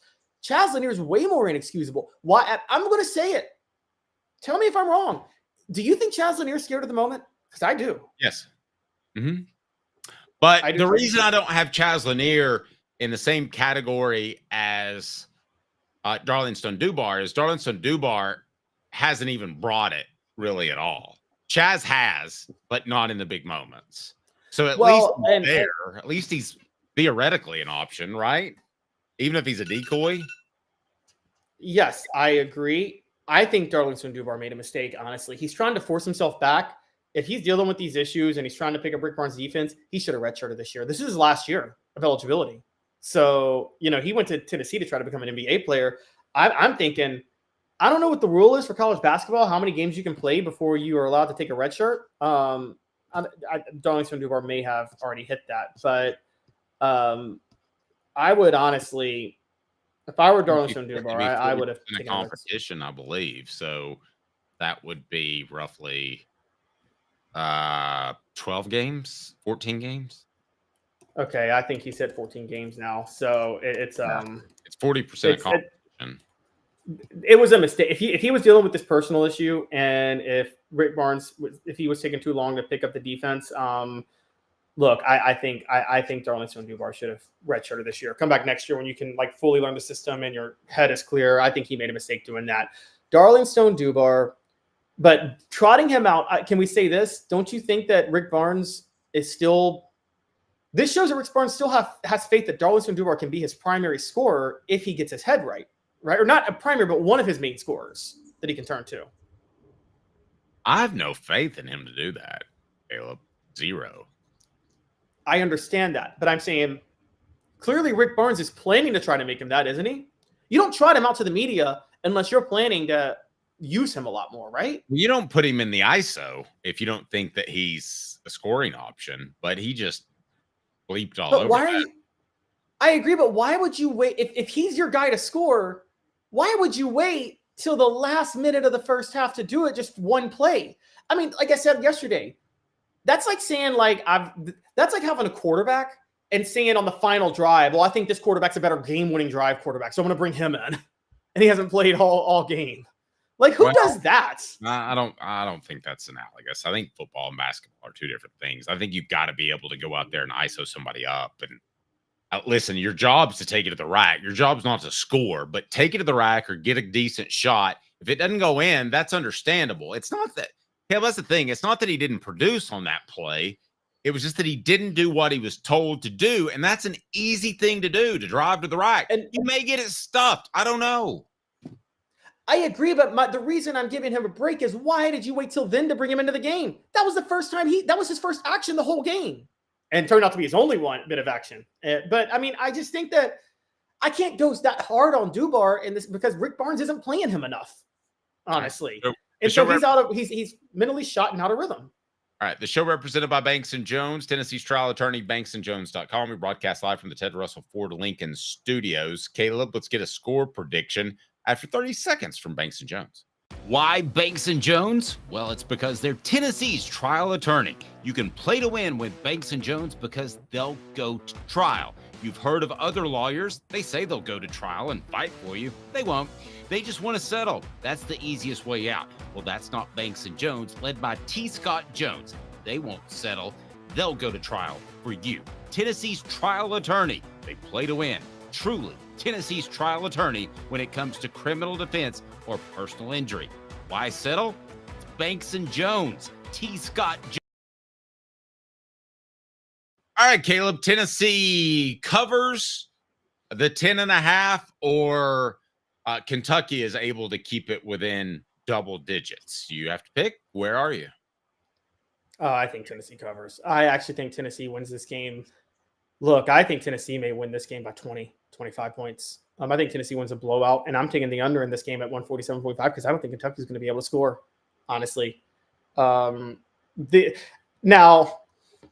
again, Tennessee-Kentucky isn't anything can happen game a lot of times. I mean, even when Tennessee's the better team, you've covered a lot of Tennessee teams that have just wet the bed against Kentucky, right? Even if Tennessee's been better. But it doesn't seem like it's been that way in a while, like since the Pearl. It hasn't. Well, Rick Barnes a couple of years ago had a top 10 team, and Kentucky was unranked, and then Tennessee retired Chris Lawton's jersey, and that day Kentucky beat Tennessee in Knoxville. I mean, so those type of things happen. I still remember the Jody Meeks game. And that is a name that lives in infamy in Knoxville. Do you remember that, Dave, where Jody Meeks scored 54 points? I did a radio show that next day, and I challenged myself to say Jody Meeks 54 times in a 2-hour show, and I was able to pull it off. It was harder because we had to talk some Tennessee recruiting, too, because that was during recruiting season, football. So it was harder than you thought, but I got Jody Meeks' name in 54 times in a 2-hour show. Let's just say the program director and the powers that be were not particularly happy with that move. I don't think the Ball Network was all that happy either. All right. Again, the show represented by Banks & Jones, Tennessee's trial attorney, banksandjones.com. We broadcast live from the Ted Russell Ford Lincoln studios, East Tennessee's largest Ford and Lincoln volume dealer. I'll be there soon when I get my insurance taken care of on my wreck, and I'm going to drive off with the Bronco, and I'll be super excited, and the buying process is super awesome at Ted Russell Ford Lincoln. They are at Parkside Drive and Kingston Pike. He's Caleb Calhoun. I'm Dave